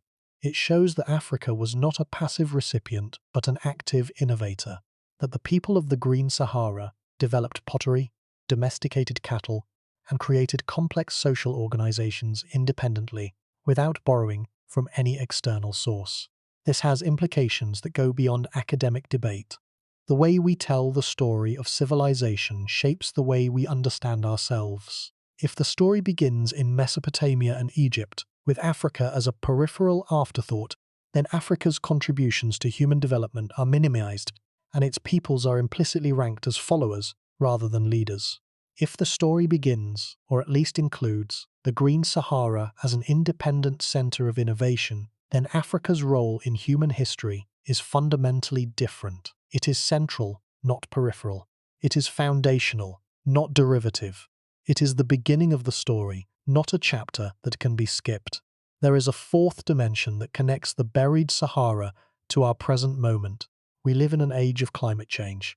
The greenhouse gases we are emitting are altering the atmosphere in ways that will redistribute rainfall, shift monsoon belts, raise sea levels, and transform landscapes across the globe.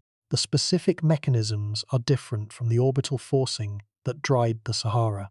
Our climate change is anthropogenic, caused by human activity, while the Saharan desiccation was orbital, caused by the slow wobble of the Earth's axis.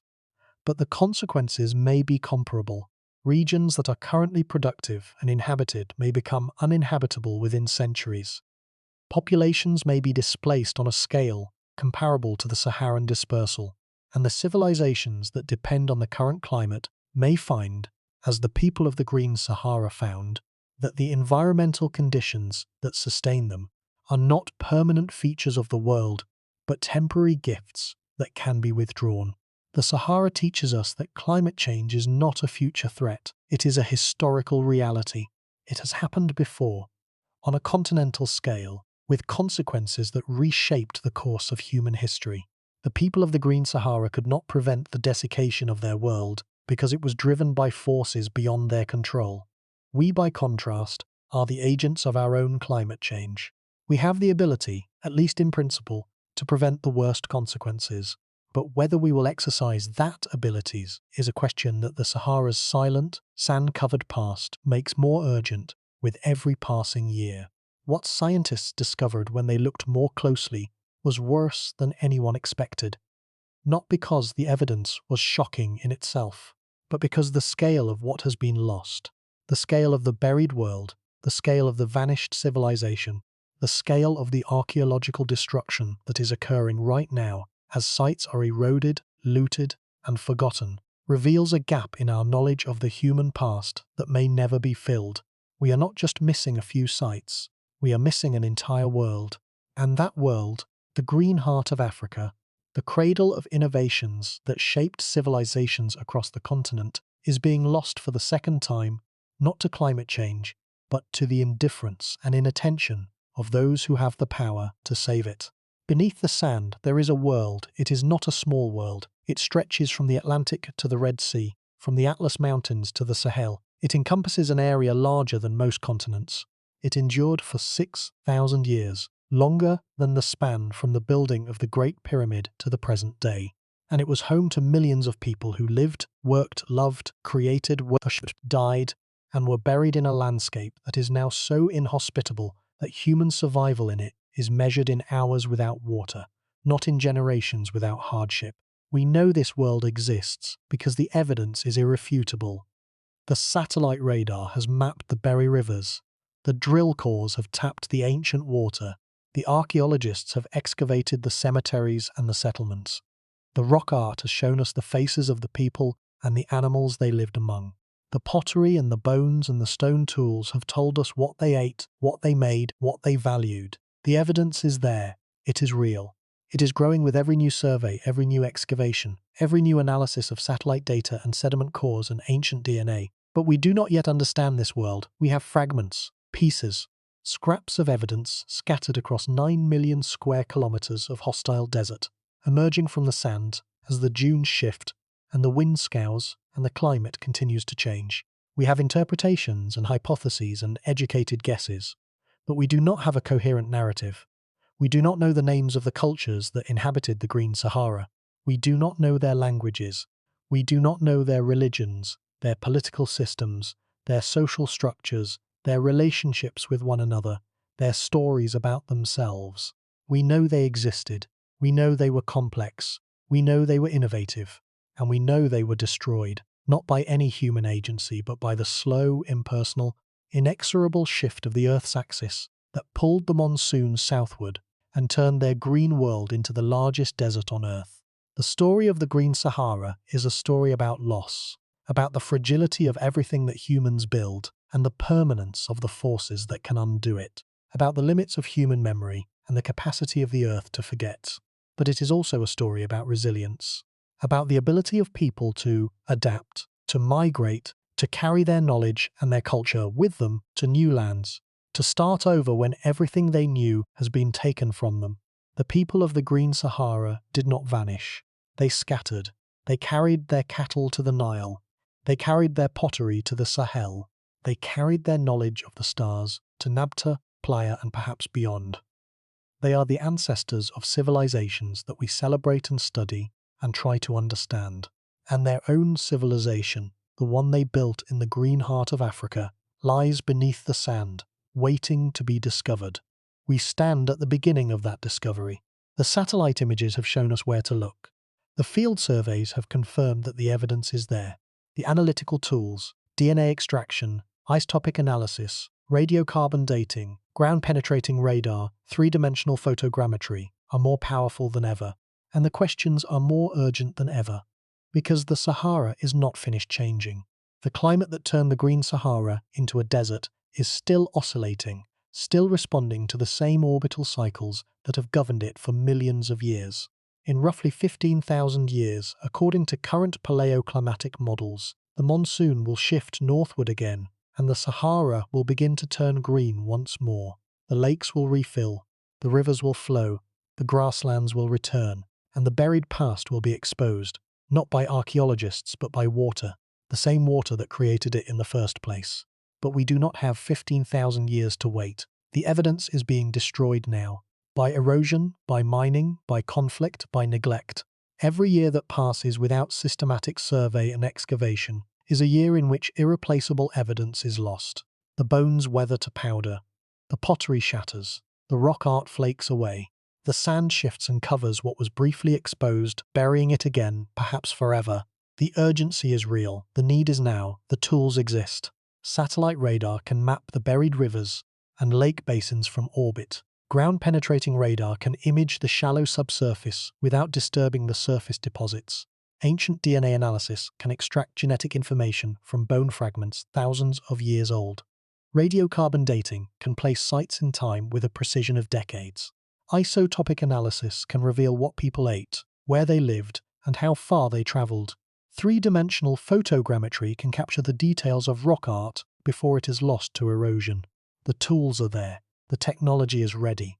What is needed is funding, access, political stability, and the will to use these tools systematically across a landscape of 9 million square kilometers. The cost would be substantial. But consider what is at stake. An entire chapter of human history covering 6,000 years and an area the size of the continental United States is at risk of being lost forever. The evidence of independent pottery invention, independent cattle domestication, complex social organization, monumental construction, and artistic achievement of extraordinary quality and depth, all of it waiting beneath the sand, all of it being slowly destroyed by the same forces that buried it in the first place. The cost of investigation is finite. The cost of losing this evidence is incalculable, and the window of opportunity is narrowing. Every year that passes, every wind that blows, every flash flood that scours a wadi, every mining operation that disturbs a site, every act of looting that rips artifacts from their context, the window closes a little more, somewhere beneath the sand, in a place that no modern human has ever visited. There may be a settlement that was occupied for 1,000 years, a place where people built their homes, kept their animals, raised their children, and buried their dead. A place with walls and hearths and storage pits and graves. A place that would tell us, if we could find it and excavate it and read its testimony, more about the deep human past than any site yet discovered in the Green Sahara. That place exists. The satellite data suggests it. The climatological models predict it. The archaeological parallels support it. It is there, waiting under the sand, as it has waited for 5,000 years. And when it is found, if it is found, it will tell a story that no textbook has ever told. A story of human achievement in a landscape that no longer exists. A story of innovation, of adaptation, of cultural richness, of the human capacity to build and to thrive in conditions that subsequent generations would find unimaginable. And a story of loss, of the terrible fragility of everything we build, and of the patient, silent, indifferent power of the earth to take it all away. The Green Sahara had everything: water, food, space, people, culture, innovation, 6,000 years of accumulated wisdom and achievement. And the earth took it all away, grain by grain, year by year, until nothing remained but sand and silence, and the faint traces of a world that had once been as real and as vibrant as our own. We know so little. We have excavated a handful of sites in a landscape of 9 million square kilometers. We have documented a fraction of the rock art. We have cored a handful of the ancient lake basins. We have analysed a few dozen of the thousands of cemeteries that lie exposed or half-buried across the desert surface. The picture we have assembled is like a jigsaw puzzle, with 99% of the pieces missing. We can see the outline, we can guess at the overall image, but we cannot see the details. We cannot read the story in full. We can only glimpse it through the narrow window of the evidence we have managed to collect, and wonder at what we are missing. And what we are missing may be the most important chapter in the story of human civilization. The chapter that explains where Egyptian art came from. The chapter that explains how cattle were domesticated in Africa. The chapter that explains the origins of West African agriculture. The the chapter that tells us what happened when millions of people were forced to abandon a landscape the size of the United States because the rains stopped falling. The chapter that shows us what civilization looks like when it is built and what it looks like when it is erased. That chapter is written in the sand and stone and bone of the Sahara, and it is waiting to be read. The Sahara remembers what we have forgotten, and beneath the greatest desert on earth, the evidence of a lost world is speaking to anyone with the tools and the patience and the courage to listen. The sand shifts, the rivers flow underground, the bones surface and crumble and disappear. The rock art fades in the desert sun, the pottery fragments scatter in the wind, the buried settlements wait in their darkness beneath the dunes, and the story, the great unfinished story of what the Sahara was and what it means for who we are, continues to unfold, one grain of sand at a time, in the most unlikely archive on Earth. It is the story of the world's first great civilizational catastrophe. It is the story of the world's first climate refugees. It is the story of innovation and loss, of resilience and forgetting, of a world buried alive beneath the sand, and waiting, still waiting, after 5,000 years of silence and darkness and patience, to be remembered at last.